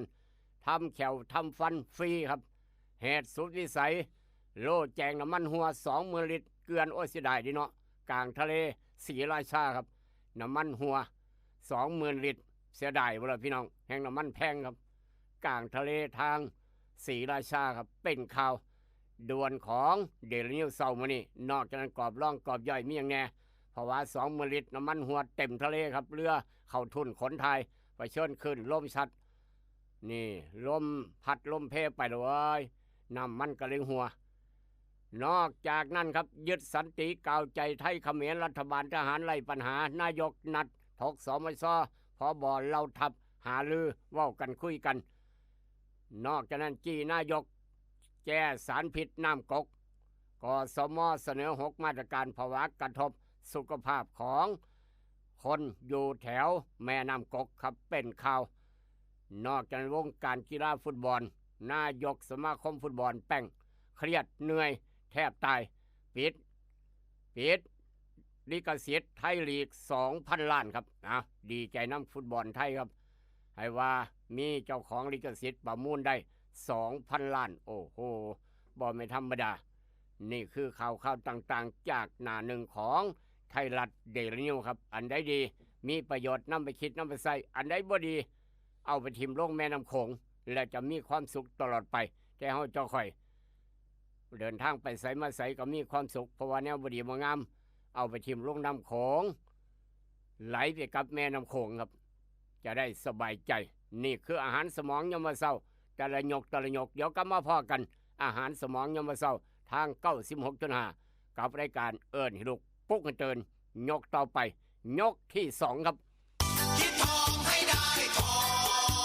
งคิดเงินให้ได้เงินคุณกำลังรับฟังอาหารสมองยามเช้ายิ้มฝังโขงกับรายการให้รู้ปลุกให้ตื่นให้รู้ปลุกให้ตื่นอยู่นะครับอยู่นะคะรวยขอให้รวยขอให้รวยขอให้รวย เกิดเป็นผู้หญิงนี่แสนลำบากใจจริงๆนะเธออ้าวทำไมล่ะเธอก็อย่างที่ฉันเป็นอยู่เดี๋ยวนี้แหละปวดท้องน้อยปวดบั้นเอวทรมานจริงๆซื้อกาโน่หน่อยค่ะซื้อกาโน่นะครับซื้อกาโน่นะคะจะต้องรีบไปซื้อมาแล้วล่ะกาโน่จำชื่อกาโน่คนรุ่นใหม่ใช้กาโน่ยาน้ำว่านชักมดลูกกาโน่จัดจำหน่ายโดยบริษัทเวชภัณฑ์ยากาโน่ป๊อกซอฟตี้เครื่องหมายการค้าตรามือรับเหรียญทองยกสุดท้ายยาป๊อกกล่องสีเขียวตรามือรับเหรียญทองใช้บรรเทาการปวดเมื่อยตามกล้ามเนื้อเคล็ดขัดยอกยาป๊อกน้ำมันยาป๊อกกล่องสีเขียวตรามือรับเหรียญทองบรรเทาการปวดเมื่อยเคล็ดขัดยอกมีจำหน่ายตามร้านขายยาทั่วไปโรคริดซีดูมทวารหนักเป็นแล้วทรมานเริ่มต้นจากมีอาการคันบริเวณขอบรูทวารและมีอาการปวดท่วงทวารหนักถ้าปล่อยไว้นานอาจมีแผลเป็นรูปกลีบมะเฟืองและเป็นหน่อคล้ายเดือยไก่มีเลือดไหลซึมถ้าเป็นมากจะถ่ายออกมาเป็นเลือด3 ก๊กมาแล้วยาเม็ดบรรเทาริดซีดูมทวารหนักตรา3 ก๊กยาเม็ดบรรเทาริดซีดูมทวารหนัก3 ก๊กราม500ชนิดแคปซูลจัดจำหน่ายโดยบริษัทเวชภัณฑ์ยากาโน่ป๊อกซอฟตี้จำกัดเครื่องหมายการค้าตรามือรับเหรียญทองกล่องละ350 บาทมีจำหน่ายตามร้านขายยาชั้นนำทั่วไป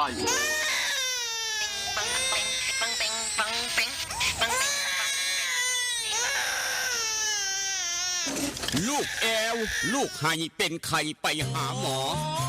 ช่วยด้วย ช่วยด้วย ช่วยหน่อยคุณหมอ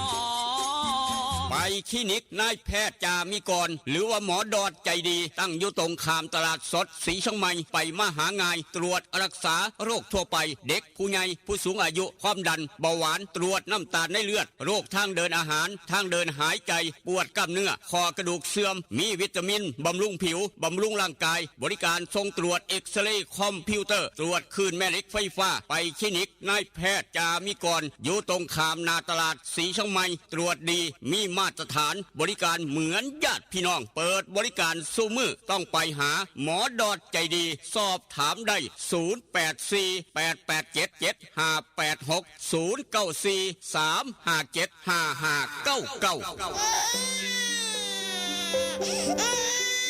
จึงยอมถอดแหวนที่แม่เคยสวมนิ้วให้ มั่นแฟนด้วยแหวนแม่เพราะเป็นคำแท้ๆ100%มีใบหับประกันจากห้านกล่องแพงคำผิวนครหลวงเวียงจันทน์แม่นแล้วคันได้คำจากห้านไข่คำกล่องแพงคำผิวบว่าสร้อยข้อคำสร้อยแขนแหวนตุ้มหูหูประพันธ์ถูกสนิทลวดลายงามหลากหลายทุกทานมั่นใจ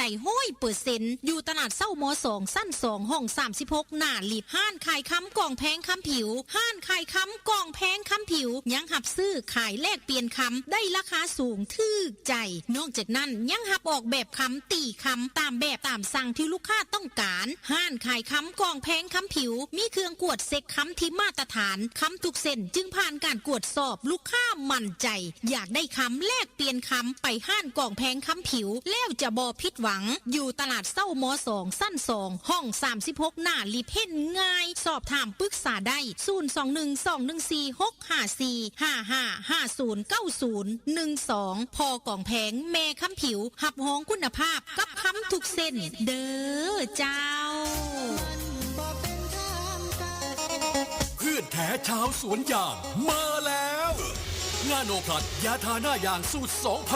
ลังที่1ทำให้หน้ายางนิ่มหน้ายางไม่ดำไม่ตายนึ่งพลังที่2ทำให้น้ำยางออกเยอะออกหลายมีดน้ำยางน้ำหนักดีนาโนพลัดขนาด1ลิตรทาต้นยางได้มากกว่า 2,000 ต้นนาโนพลัดเหมาะสำหรับยางอายุ 10-18 ปีสำหรับยางใหญ่อายุมากกว่า 18 ปีใช้บิ๊กซันระวังของปลอมและของเรียนแบบของแท้ต้องชื่อนาโนพลัดของแท้ต้องมีตราสวัสดี1998นาโนพลัดและบิ๊กซันหาซื้อได้ที่ร้านวิลิตยางพาราอำเภอบ้านผือจังหวัดอุดรธานีร้านสังคมการเกษตรอำเภอสังคมจังหวัดหนองคายและร้านเคมีเกษตรชั้นนำใกล้บ้านท่านสูตรเด็ดนาโนพลัดใช้แล้วน้ำยางเยอะน้ำยางน้ำหนักดี เจ้าว่าเงิน200 บาทเฮ็ดอีหยังได้บ้างก็กินข้าวได้2 มื้อบ่สั่นก็ซื้อเสื้อได้ตัวนึงแล้วเจ้าฮู้บ่เงิน200 บาทต่อปีกับบัตรประชาชน1ใบซื้อประกันภัยได้เฮ้ยประกันอีหยังก็ประกันภัย200ไง200 บาทกับบัตรประชาชน1ใบก็ได้รับความคุ้มครองสูงสุดถึง 100,000 บาทสมัครได้ตั้งแต่อายุ20-60 ปีเลยเด้อดีๆมื้อนี้เฮาบ่ไปซื้อเสื้อละไปสมัครประกันภัย200 บาทเป็นบ่ฮอดรับเกิน100ให้ประกันภัย200กับคนที่คุณหาโดยสำนักงานคปภ.สายด่วนประกันภัย1186นั่นแหละครับสายด่วนคปภ1186มีปัญหาด้านการประกันภัยครับจังสั้นจังสี่ประกันภัยมีปัญหาทุกบริษัททุกหม่องทุกบอนเกี่ยวกับงานประกันภัยครับปรึกษาสายด่วนคปภ1186ปรึกษาสายด่วนคปภ1186บ่คักใจบ่มั่นใจเดินทางไปสารกลางจังหวัดหนองคายครับตึกด้านหลังสั้น2ตึกด้านหลังสั้น2ครับย่างขึ้นไปบันไดตรงกลางสั้น2เบื้องทางซ้ายมือจะเห็นสำนักงานสายด่วนคปภโตใหญ่เทเลย่างเข้าไปในห้องสำนักงานในเวลาราชการไปปรึกษาหารือเพิ่นได้พนักงานทีมงานครับพร้อมให้คำปรึกษาถ้าบ่มีเวลาไปก็โทรสายด่วน1186สายด่วนคปภ1186ก็แล้วกันครับหรือว่าต้องการเฮ็ดประกันภัยอุบัติเหตุส่วนบุคคลก็อย่ามองข้ามไปสนีก็ได้หรือว่าไปเคาน์เตอร์เซอร์วิสไปร้านเซเว่นนั่นแหละครับไปร้านเซเว่นเคาน์เตอร์เซอร์วิสก็ได้คือกัน200 บาทต่อปีค่าคุ้มครอง 100,000 บาทอุบัติเหตุส่วนบุคคลอย่ามองข้ามความปลอดภัยมอเตอร์ไซค์เนื้อหุ้มเหล็กหุ้มเนื้อโอ้ยอันตรายคักพี่น้องโดยเฉพาะช่วงนี้ไปไสมาไสต้องคนขี่ก็ต้องสวมหมวกกันน็อกค คนซ่อนจะต้องสวมหมวกกันน็อกกระสั้นถือปรับ 2,000 บาท เจ้าของรถมอไซค์ถ้าคนซ่อนบ่ใส่หมวกกันน็อกใส่ตั้งใจเจ้าของก็ถือปรับ2 เท่าอีกต่างหากพวกนี้บนธรรมดากฎหมายในโลกยุคปัจจุบันอย่ามองข้ามก่อนจะขี่รถมอไซค์ออกจากเฮือนจากบ้านต้องหาหมวกกันน็อกมาใส่ให้เจ้าของคนขี่คนขับและคนซ่อนพร้อมอย่ามองข้ามกระสั่นเงินออกจากกระเป๋าเลยครับผิดกฎหมายนี่คือกฎหมายจราจรบอกกันเตือนกันเบิดสุคนเตือนลูกขลาพ่อนเตือนพี่น้องนำขี่มอไซค์ออกจากเฮือนจากบ้านไปธุระปะปังไปในเมืองในหน้าหมองได้ก็อย่าลืมสวมหมวกกันน็อกกันแล้วกันครับเริ่มใส่มาอย่างเป็นทางการตั้งแต่วันที่1 มิถุนามื้อนี้ก็วันที่7ได้7 มื้อแล้วครับได้7 มื้อแล้วมื้อเนี่ยพอมื้อนี้ละเพราะฉะนั้นลูกหลานไทยเฮาเจ้าข่อยทุกหม่องทุกบอนทุกหมู่บ้านทุกตำบลว่าขี่รถไปเที่ยวใส่กะยาเที่ยวน้ำตกเที่ยวบ่น้ำตกอย่าลืมสวมหมวกกันน็อกเทิงคนขี่เทิงคนซ่อนกระสั้นถือปรับอย่างหนัก 2,000 บาทสิไปหาเงินใส่พี่น้องเอ้ยเดือดร้อนพ่อแม่ฝากไว้เบิดสุคนด้วยความปรารถนาดีกับรายการเอิ้นให้ลูกปุ๊กเดินอยากโทรศัพท์จองคิวคุณหมอดอนจะดีมื้อนี้วันเสาร์ภาคเช้าเปิดภาคแรงเปิดอยากฉีดวัคซีนป้องกันไข้หวัดใหญ่ลูกหลานไข้พ่อแม่เป็นไข้อยากขอใบรับรองแพทย์ไปสมัครงานโทรศัพท์ถามคุณหมอดอนจองคิวได้0836769581 0836769581อยากได้เนื้อสดๆจากอูฐเนื้อสดโทรเบอร์นี้ครับทางโค้งบ้านพัดเผาเสียวหลายปานใด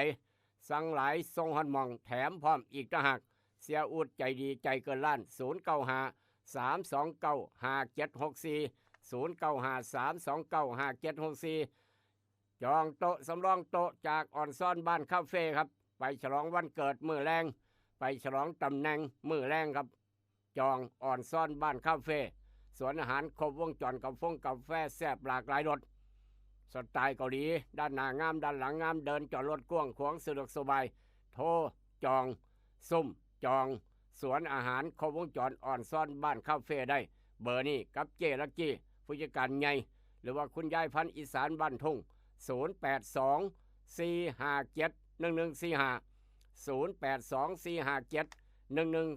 0824571145ครับ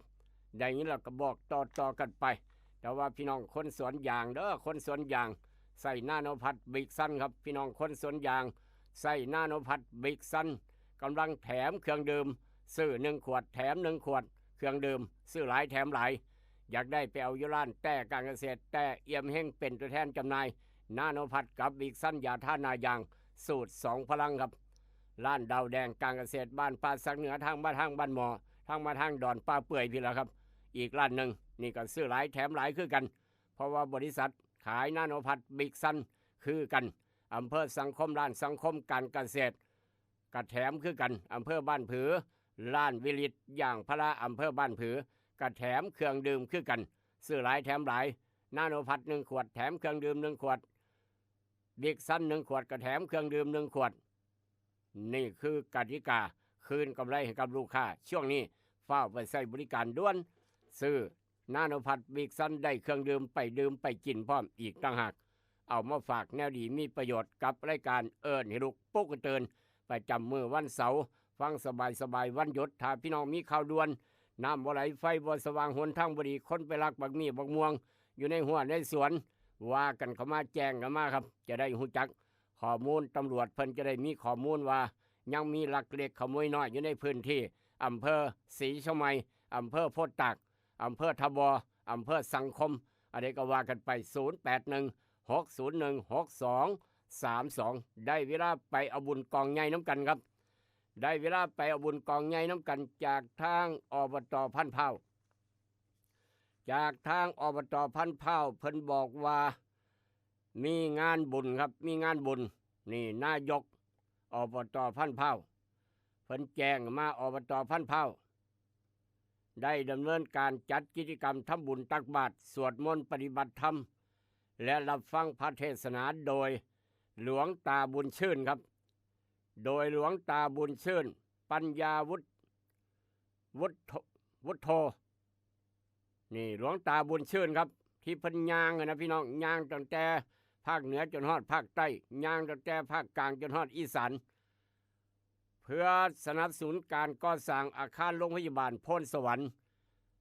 ถือว่าเป็นบ้านของหลวงตาบุญชื่นอำเภอโพนสวรรค์จังหวัดนครพนมวันที่17มิถุนายนครับอยู่หอประชุมเทศรังสีอยู่อบต.พันเผาวันที่18ย่ำวันเสาร์นี่18ย่ำวันเสาร์ตักบาตรด้วยครับ18ย่ำวันเสาร์ประมาณตี 3นั่งสมาธิทำวัดเสาร์พร้อมเวลาตี 5ให้โอวาทสนทนาธรรมทำจิตสนโต6 โมงเช้ารับบิณฑบาตเข้าไปที่ทางศาสนาไหว้พระรับศีลถวายถวายอาหารการกินครับพิจารณาอาหารอนุโมทนาบุญให้พรถือว่าเป็นเสร็จพิธีแต่ว่า17-18แน่นอนครับอยู่อบต.พันเผาอาคารเทศรังสีหลังที่ว่าการอำเภอศรีเชียงใหม่ก็ว่าได้ว่าแค่นี้พี่น้องหูจักดีไปยัง18-19ที่บนอยู่ทางอบต.บ้านหมอบ่เนาะบัดนี้เนาะงานเดียวกันนี่แหละครับหลวงตาบุญชื่นคือกันนี่ละ18-19ครับอยู่ทางอบต.บ้านหมอเอานี่คืองานบุญงานการกุศลเพื่อเป็นเจ้าภาพก่อสร้างอาคารโรงพยาบาลโพนสวรรค์อำเภอโพนสวรรค์จังหวัดนครพนมได้มากราบมาไหว้หลวงตาบุญชื่นน้ำกัน17-18อยู่อบต.พันเผา18-19ถ้าจำบ่ผิดอยู่อบต.บ้านหมอครับ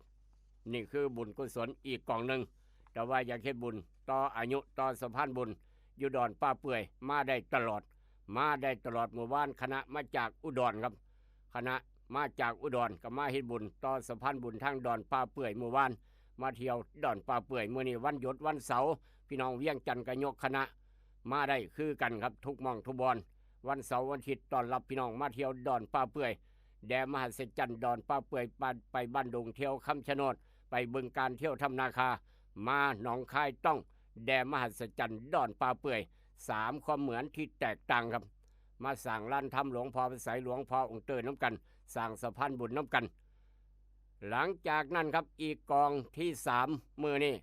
อย่าลืมทางบ้านดอนขนุนอบต.สายยูทูบคู่วะแม่คู่วันบ้านดอนขนุนพร้อมต้อนรับพี่น้องบ้านสุคนร่วมเทพื้นคอนกรีตเสริมเหล็กรอบเมนผสมบ้านดอนขนุนน้ำกันครับใส่งบประมาณ 30,000 ครบ 30,000 บาทเมื่อใดปิดยอดทันทีมาทาง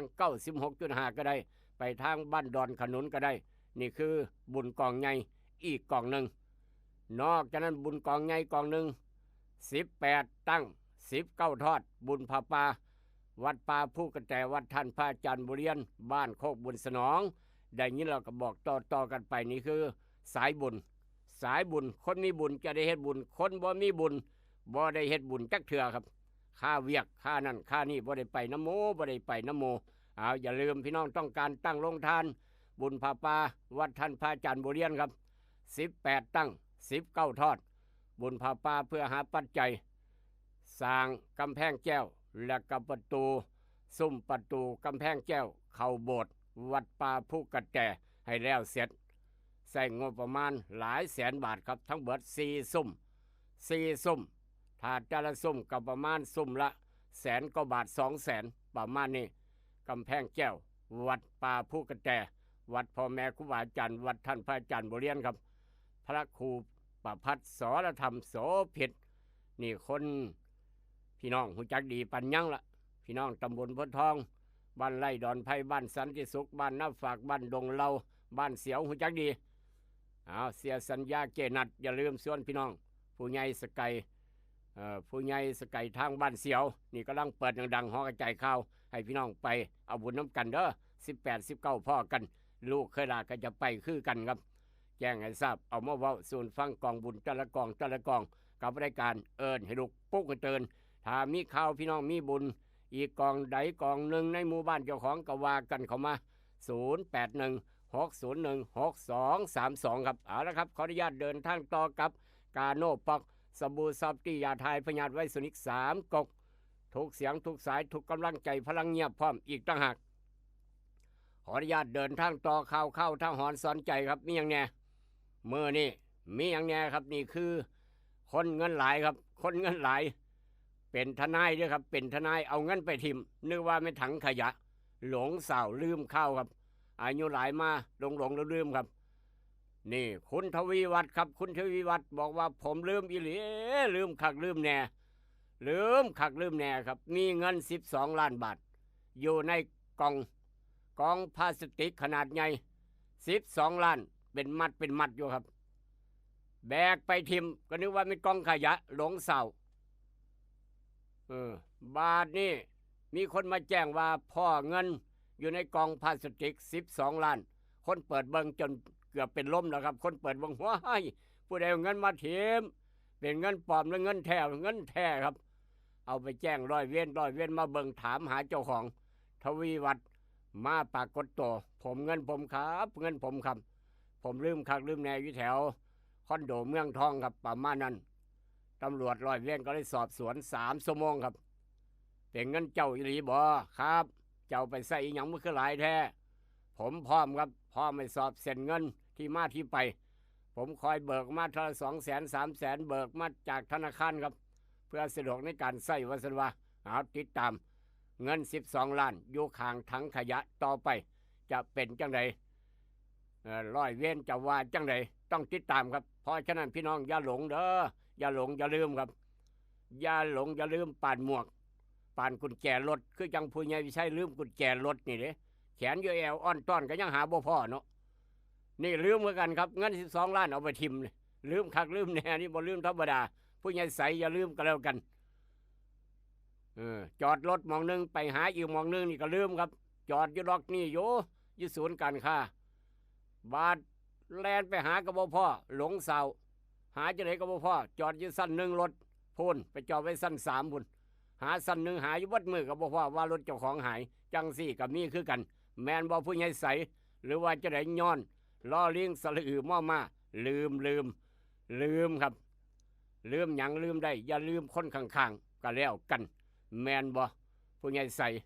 หรือว่าทางผู้ใหญ่ตุพร้อมอีกต่างหากประมาณนั้นห้ามลืมครับนี่เงิน12 ล้านด้วยนี่ใส่กล่องกระดาษใส่กล่องพลาสติกไว้แล้วว่าแบกไปทิมนึกว่าเป็นถังขยะว่าซะว่าลืมคักลืมแน่ติดตามตอนต่อไปท่านทวีวัฒน์จะได้คืนบ่หรือว่าต้องสอบต้องสวนอีกจักมือนี่คือเงิน12 ล้านเดี๋ยวนี้ทางโรงพักเอากองเงิน12 ล้านเข้าห้องขังครับล้อมเอาเข้าห้องขังโรงพักไว้ใส่กุญแจอย่างดีบ่ไม่ขังคนอยู่ครับขังเงิน12 ล้านไว้อย่ามันหายนี่ทางโรงพักก็ยากแจ้งให้ตำรวจเฝ้าเขาเวรเขาย่ามเฝ้าห้องขังโรงพักไว้เฝ้าย้อนหยังย้อนอยู่ในห้องขังเงิน12 ล้านใส่กุญแจไว้2 สั้น3 สั้นพี่น้องยันเงินหายตำรวจก็ยากบาทนี่เอาเป็นข่าวติดตามตอนต่อไปจากเหตุการณ์มาทางเหตุการณ์นี้ครับเป็นอุทาหรณ์สอนใจพี่น้องที่กินน้ำกระท่อมครับลูกหลานบ้านเฮาเจ้าคอยโดยเฉพาะวัยรุ่นเด้อพ่อแม่บอกลูกบอกหลานครับพ่อวัยรุ่นลูกหลานเป็นโรคไตครับนั่นเห็นบ่ระบาดนี่ย้อนยังครับพ่อวัยรุ่นเป็นโรคไตจำนวนมากไปโรงพยาบาลจากการดื่มน้ำกระท่อมตลอดมื้อนี้ก็ดื่มมื้อแรงก็ดื่มย่ำเว้นก็ดื่มไปซื้อมากินมาดื่มอยู่เพราะปานนั้นน้ำกระท่อมลูกหลานบ้านเฮาครับบ่ว่ายิงบ่ว่าทรายไปโรงพยาบาลว่าปวดหลังบ่หรือว่ามีผิดสังเกตเจ้าของเป็นโรคไตจำนวนมากจากการดื่มน้ำกระท่อมตลอดด้านในอำเภอสั่งหน่วยงานไล่กวดล้างให้เบิดโดยเฉพาะพื้นที่หลังมหาวิทยาลัยครับ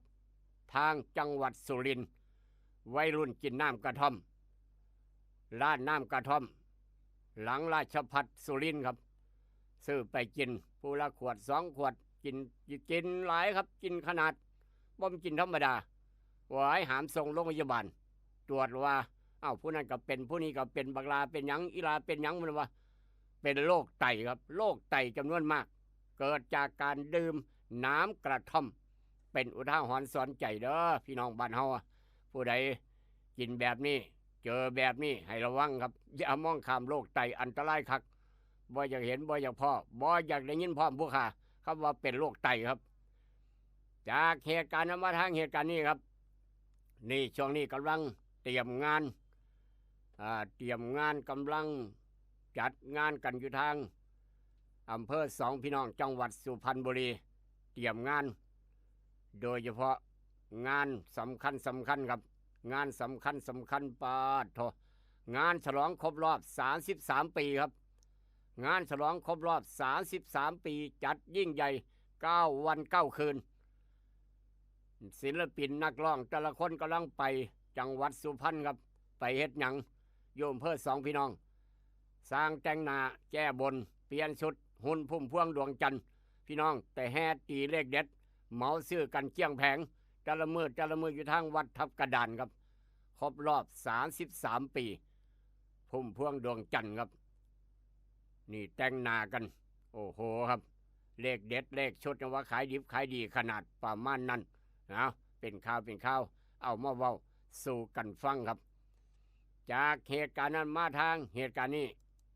กับกาโนปอกสบู่ซับที่ยาไทยพยัดไว้สนิก3กกรถบรรทุกพี่น้องเข้าใจครับว่ารถบรรทุกบ่ครับรถบ่เป็นหยังแต่ว่าคนขับนี่สำคัญนะคนขับหลับในครับรถบรรทุกปานเพลงเพิ่นพรมแดนห้องคนขับหลับในครับรถบรรทุกแลนข้ามเลนบ่ลืมเติมต่ำไปต่ำกับรถเก๋งอีกคันหนึ่งแลนอยู่อีกฝั่งหนึ่งมุนเอเล่ไปต่ำกับรถเก๋งอยู่อีกฝั่งหนึ่งมุนเอเล่รถเก๋งครับตำรวจตายพ่อแม่ตู้วัย66ปีคนขับยังช็อกตำรวจตายครับนั่งมากับแม่ตู้วัย66ปีแม่ตู้ยังช็อกอีกต่างหากย้อนรถบรรทุก10 ล้อหลับในแลนข้ามฟากแลนข้ามเลนไปต่ำอีกคันหนึ่งต่ำรถเก๋งตำรวจนั่งมานำรถเก๋งตายครับคักบ่พี่น้องเหตุการณ์นี้เขาบ่มาต่ำเฮาก็ไปต่ำเขานี่แหละครับอุบัติเหตุทางจังหวัดชลบุรีเมื่อวานนี้บ่อยากเห็นบ่อยากพ่อบ่อยากยินพร้อมด้วยความเป็นห่วงสายด่วนข้อปพ1186ไปเฮ็ดประกันภัยอุบัติเหตุส่วนบุคคลไว้ในเด้อ200 บาทต่อปีคุ้มครอง100,000 บาทประมาณนั้นครับอย่ามองข้ามจากเหตุการณ์มาทางเหตุการณ์นี้เป็นข่าวอยู่ตลอดเมื่อวานก็เป็นอีกแล้วร้านซักรีดร้านซักผ้าหยอดเหรียญครับร้านซักผ้าหยอดเหรียญปรากฏว่าเสื้อผ้าตัวดีๆงามๆของคนเอาเสื้อผ้าไปซักหยอดเหรียญป่าหายอยู่เพราะปะนั้นโจรร้านซักผ้าตำรวจบุกถึงห้องจับคนลักเสื้อผ้าหยอดเหรียญอยู่ตู้อ้างเอาไปใส่เองครับหาเสื้อผ้าบ่ได้กับมาร้านหยอดเหรียญนี่แล้วรับจ้างว่างอยู่พวกข่อยก็ลักเอาตัวเปิดเอาตัวสันว่าป้าโทษโจรตำรวจถามมาโพดมาเหลือเถอะครับลักยังบ่ลักเสื้อผ้าอยู่เครื่องซักผ้าหยอดเหรียญเพื่อเอาไปใส่ไม่ต้องไปหายากนั่นโจรร้านซักผ้าเป็นข่าวเพราะฉะนั้นผู้ใดรับจ้างซักผ้าหยอดเหรียญนั่งเฝ้านี่เด้อย่านคนไปลักเสื้อผ้าของลูกค้าสนอกว่าเดี๋ยวจะบ่มีเสื้อผ้าให้ซักเด้บ่มีเสื้อผ้าให้ซักเลยเครื่องหยอดเหรียญซื้อมากก็หลายหมื่นแต่ละเครื่องย่านเสื้อผ้าลูกค้าหายย่านคนบ่ไปหยอดเหรียญซักผ้าประมาณนั้นเหตุการณ์นี้เกิดอยู่ต่างจังหวัดบ่เป็นทางบ้านเฮาแต่ว่าก็อย่ามองข้ามความปลอดภัยก็แล้วกันครับจากเหตุการณ์มาทางเหตุการณ์นี้หลังจากเป็นข่าวถูกแจ้งง่ายแล้วครับง่ายแล้วสพม.อุดรครับผอ.สพม.อุดรง่ายทั้งรองผอ.ง่ายทั้งผอ.เสียชื่อแล้วนี่มีน้ำซ้ำรองผอ.ยังบอกว่าโอ้ยแทบหงายท้องหลังพอออกมาชี้แจงแถลงไขว่าบ่เคยคิดว่ารองผอ.เป็นเมียจักเทื่อว่าซั่นว่านั่นเอาติดตามหนังเรื่องนี้ต่อไปครับทางเหตุการณ์นี้เกิดทางอุดรระหว่างผอ.มักรองผอ.ครับถ้าเว้าสั้นๆก็คือผู้อำนวยการโรงเรียนมักรองผู้อำนวยการโรงเรียนอยากได้รองเป็นเมียครับเป็นข่าวใหญ่ สั่งย้ายทั้งสองฝ่ายแล้วสั่งย้ายทั้งสองฝ่ายทั้งรองทั้งผอ.ติดตามหนังเรื่องนี้ต่อไปห้ามเอาเป็นตัวอย่างจากเหตุการณ์มาทางเหตุการณ์นี้ครับเสียกำลังใจอีกแล้วผู้เป็นพอเอาอีกแล้วครับพอ82 ปีอายุ82 ปีติดคุกซ้ำเท่าครับพอย้อนหยังครับลูกชายติดยาสิมาฆ่าพ่อมาด่าพ่อด่าแม่ด่าพี่น้องอยู่พ่อปานนั้นแต่ละมือบ่เฮ็ดหยังขอแต่เงินไปใช้ขอแต่เงินไปซื้อยาขอบ่ได้ตีพ่อตีแม่ครับพอ82 ปีอดบ่ได้แล้วอดบ่ได้ยอมครับพ่อบอกว่ายอมเสียใจยอมถึกจับยอมติดคุกบรรเทาแต่ต้องเฮ็ดย้อนลูกชายตีพ่อตีแม่ตีเฮือนซ่านบ้านซองเอาของอยู่ในบ้านไปขายย้อนติดยาพ่อก็เลยอดบ่ได้ยอมเสียใจแต่ต้องเฮ็ดย้อนติดคุก82 ปีครับฆ่าลูกชายตายคอรอฆ่าเถียงนาน้อยนั่นเห็นบ่ล่ะเป็นจังสั้นครับบ้านแตกเสียเลยขาดพ่อฆ่าลูกฆ่าพ่อพี่น้องเอ้ยเวรกรรมจากอันไหนเป็นใดครับจากเหตุการณ์นั้นมาทางเหตุการณ์นี้นักศึกษาครับ2นักศึกษาขี่มอเตอร์ไซค์ไปโรงเรียนครับไปฮอดกลางทางยังบ่ฮอดโรงเรียนครับยังบ่ฮอดโรงเรียนพร้อมหมู่ก็บ่คือบ่เห็นมาโรงเรียนว่าซั่นว่าคือบ่เห็นฮอดโรงเรียนพ่อกับแม่เห็นลูกชายแม่บ่ไปฮอดโรงเรียนบ่ยังบ่เห็นมื้อนี้ขาดเรียนนะลูกหมู่ผมขาดเรียนโทรไปหาแม่ก็ว่าไปแล้วป้าก็ว่าซ่อน2 คนขี่มอเตอร์ไซค์ไปโรงเรียนครับตายกลางทางพี่น้องตายกลางทางครับหมู่บ่เห็นมาเรียนหนังสือก็เลยออกตามหามาฮอดกลางทางพ่อนอนแอ่งแม่งทั้ง2มอไซค์กระมุนตายอยู่กลางถนนนอนคุ้มผ้าอยู่คนไปเห็นเอาเสื้อผ้ามาคุ้มให้ตายคอรอทั้ง2ย้อนมอไซค์พาล่มหรือว่ารถใหญ่ต่ำบ่ฮู้จัก2 ศพเรียบร้อยครับนี่คือความตายแขนคอทุบันยังลูกหลานขี่มอไซค์ไปโรงเรียนยามมื้อเช้าหมู่บ่เห็นไปฮอดโรงเรียนก็เลยนำหากันมาพ่ออยู่กลางทางเจอผ้าขาวคลุมหน้าหนังสือพิมพ์ปกหน้าอยู่เปิดเบิ่งแล้วเป็นหมู่เจ้าของจากรถคันใดต่ำกำลังเช็ควงจรปิดอยู่ครับเหตุการณ์นี้เกิดอยู่ไสรถมอไซค์หมุนเอาทางโพธารามจังหวัดราชบุรีครับเป็นข่าวเอามาเว้าสู่ฟังอย่าชะล่าใจอย่าประมาทเด้อพี่น้องขับรถขับลาครับจากเหตุการณ์มาทางเหตุการณ์นี้นี่ก็อีกเหตุการณ์หนึ่งอยู่บ้านผู้เดียวเด้อครับนี่เอื้อยเราอยู่บ้านผู้เดียวครับลูกหลานไปโรงเรียนเบิดพ่อแม่กับโบอยู่น้ำอยู่แล้วบ้านเจ้าของอยู่ผู้เดียวหาเวียกเฮ็ดอยู่บ้านผู้เดียวหาเวียกเฮ็ดจังไดครับล้างห้องน้ำเบิ่งนี่นะว่าซั่นว่าล้างห้องน้ำเอาน้ำยาล้างห้องน้ำมาเทราดพื้นลาดพื้นห้องน้ำครับเพราะว่าเป็นปูกระเบื้องอยู่แล้วลาดห้องน้ำบาดนี้น้ำยาล้างห้องน้ำกะมื่นตัวลุยตัวลายเด้น้ำยาล้างห้องน้ำครับน้ำยาล้างห้องน้ำมื่นตัวลุยตัวลายเฮ็ดจังไรละบาดปากฏว่าเราจะไปคัดห้องน้ำในจังประมาณ4-5 นาทีครับหลังจากน้ำยาล้างห้องน้ำทำปฏิกิริยาเคมีกับพื้นห้องน้ำกับกระเบื้องย่างสิไปล้างห้องน้ำย่างเข้าไปมื่นซะแล้วครับว้ายตีลังกาทวนมื่นห้องน้ำเจ้าของย้อนเจ้าของเฮ็ดจังไดครับสลบสลายเกือบตายครับเกือบเอาชีวิตบ่รอดฟื้นขึ้นมาโชคดีฟื้นขึ้นมายังสติเขาเป็นหยังเลยมื่นห้องน้ำหัวนอกมื่นห้องน้ำได้สติครับบอสได้สติเฮ็ดจังไดแล้วครับคานก้อยหาโทรศัพท์เจ้าของคานออกจากห้องน้ำมาคานออกมาบ่ตายแล้วตะคานออกมาจับโทรศัพท์โทรหาหมู่โทรหาพวกเมาข่อยไปโรงพยาบาลแน่ข่อยหัวนอกเจ้านอกอยู่ไสนอกอยู่ในห้องน้ำข่อยสิคัดห้องน้ำว่าซั่นว่าเอาโรงพยาบาลเอ็กซเรย์ ว้ายพี่น้องไอ้ฝากไว้เป็นอุทาหรณ์สอนใจเด้ออยู่บ้านผู้เดียวอย่าไปคัดห้องน้ำย่านมื่นครับมื่นละซอยเจ้าของบ่ได้เฮ็ดจังไดนี่คืออีกเหตุการณ์หนึ่งอยู่บ้านคนเดียวอยากขยันคัดห้องน้ำเอายาน้ำยาล้างห้องน้ำไปเทราดห้องน้ำมื่นซะแล้วบาดเนี่ยแมนบ่ผู้ใหญ่ใส่หรือว่าจังไดระมัดระวังอย่ามองข้ามถ้าอยู่บ้านผู้เดียวครับจากเหตุการณ์นั้นมาทางเหตุการณ์นี้นี่คืออาหารแช่ขามคืนครับอาหารเอาไว้ในตู้เย็นย่ำมื้อเช้าเอามากินบ่ไปอุ่นไปแกงย่างย้อนเฝ้าอาหารปนแจวครับเอาไว้ในตู้เย็นย่ำมื้อคืนย่ำมื้อเช้าเอามากินเสยสายกินอาหารแช่ขามคืนเตือนภัยครับต้องหามกันเข้าโรงพยาบาลต้องหามกันเข้าโรงพยาบาลหลายรอบทรมานคักย้อนกินอาหารแช่ขามคืนบ่ได้มาอุ่นมายังเอามากินโกโก้นี่ครับเสื้อโรคหลายคักเกือบตายคือกันทรมานคัก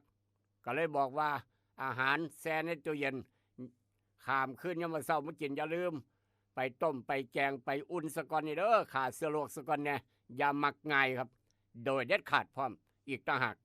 ทรมานคักบ่ตายจังค่อยยั่งอันนี้ก็ได้หนูขอจบหนูขอบ่เอาอีกแล้วหนูบ่เอาอีกแล้วขอจบสายการกินอาหารแช่ค่ำคืนครับต้องอุ่นต้องเฮ็ดให้เรียบร้อยซะก่อนฮ้อนซะก่อนให้ได้100 องศาซะก่อนขาเสื้อโรคซะก่อนค่อยสิกินบาดเนี่ยบ่เอาอีกแล้วบ่มักง่ายอีกแล้วว่าซั่นว่าเรามาเว้าอาการสู่พี่น้องฟังลูกกะลาก็จับประเด็นนี้เอามาเว้าสำหรับคนมักกินอาหารแช่ค่ำคืนบ่มาต้มมาแกงมาอุ่นยังจากเหตุการณ์นั้นมาทางเหตุการณ์นี้นี่ต้องดีใจครับปลายปีนี้ครับปลายปี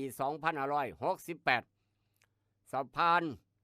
ไทยลาวไทยหม่องที่หาทางบึงกันขอเปิดสะพานมิตรภาพไทยลาวครับลาวไทยหม่องที่หาปลายปีหนุนการค้าชายแดนโตเกิน 28,000 ล้านทางจังหวัดบึงกาฬครับทางจังหวัดบึงกาฬพี่น้องสำหรับสะพานมิตรภาพไทยลาวหม่องที่หาอยู่ทางบึงกาฬคาดว่าจะก่อสร้าง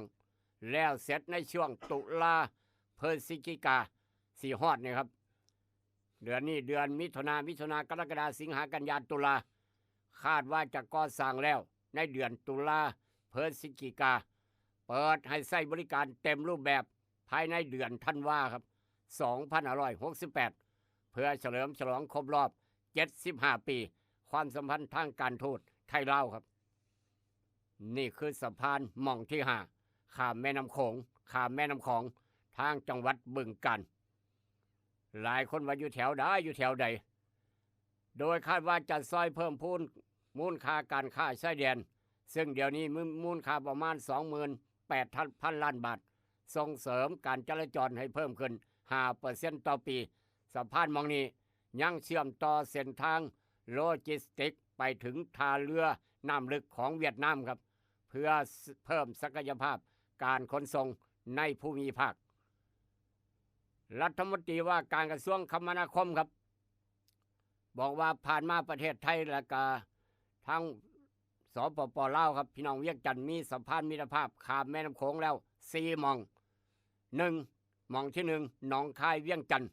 หม่องที่2มุกดาหารสวรรณเขตหม่องที่3นครพนมคำมวนและหม่องที่4เชียงของห้วยทรายโดยสะพานหม่องที่5จะเป็นการเสริมโครงข่ายให้สมบูรณ์ครับและก็ยังมีแผนอีกเด้พี่น้องเลยยังมีแผ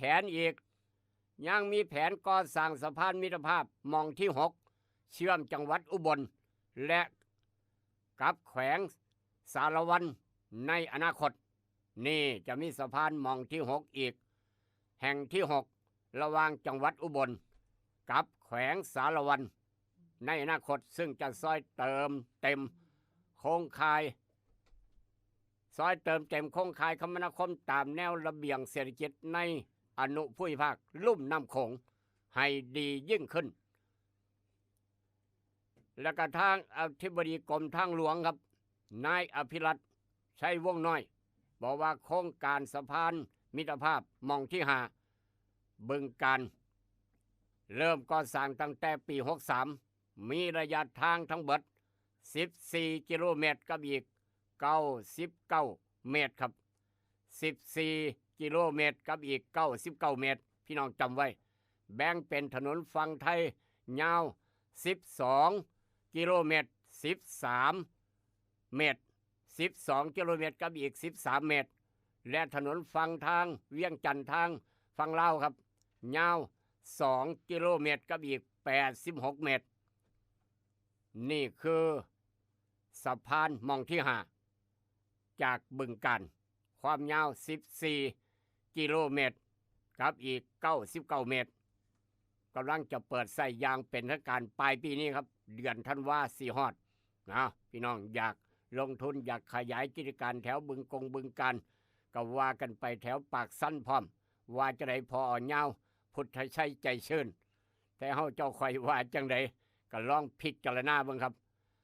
โครงการนี้จุดเริ่มต้นโครงการที่บริเวณจุดตัดทางหลวงหมายเลข222อำเภอเมืองบึงกาฬจังหวัดบึงกาฬและจุดสิ้นสุดโครงการที่จุดตัดถนนสาย13เมืองปากสั้นครับแขวงบริคำไซ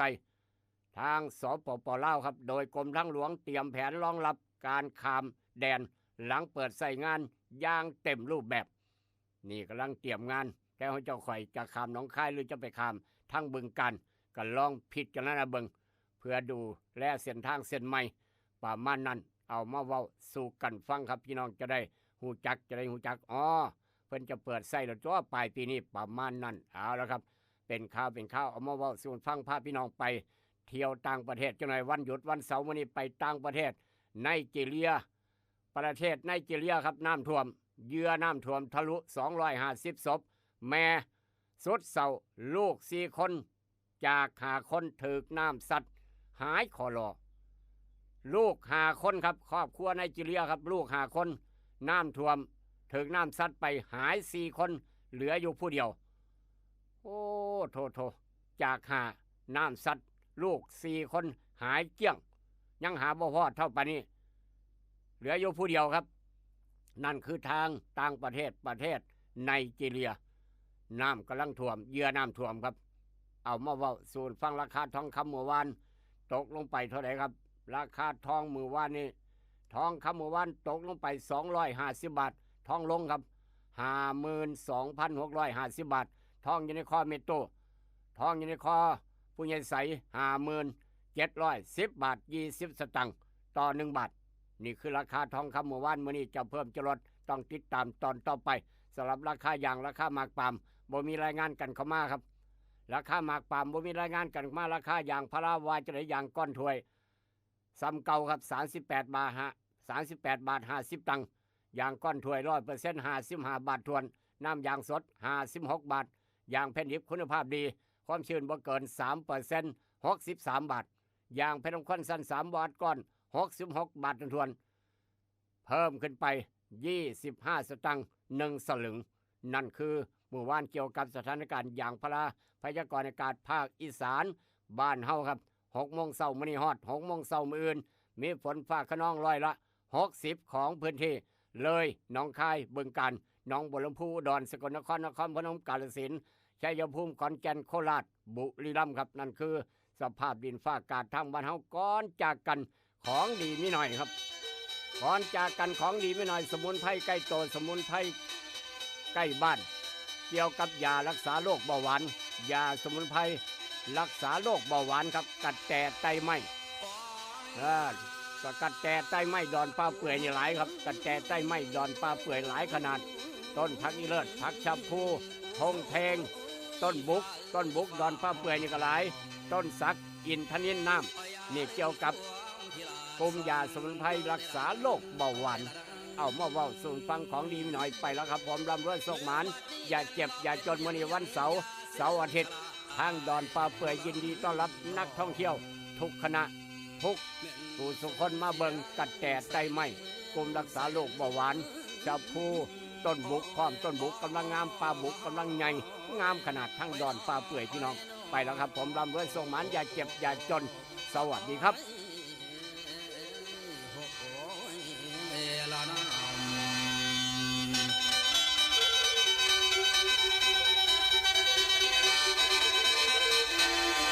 เหลือวัดนี้ฟังคุณญาติพี่น้องพ่อและแม่เด้อไผกระไดแล้ว ทั้งหญิงชายมาฟังลำสิหำเพิงเด้อตอนนี้เป็นคาติเตือนใจให้ศรัทธาให้พี่น้องต่อเด้อพ่อเด้อพ่อแม่เฒ่าแก่แล้วสิข้าง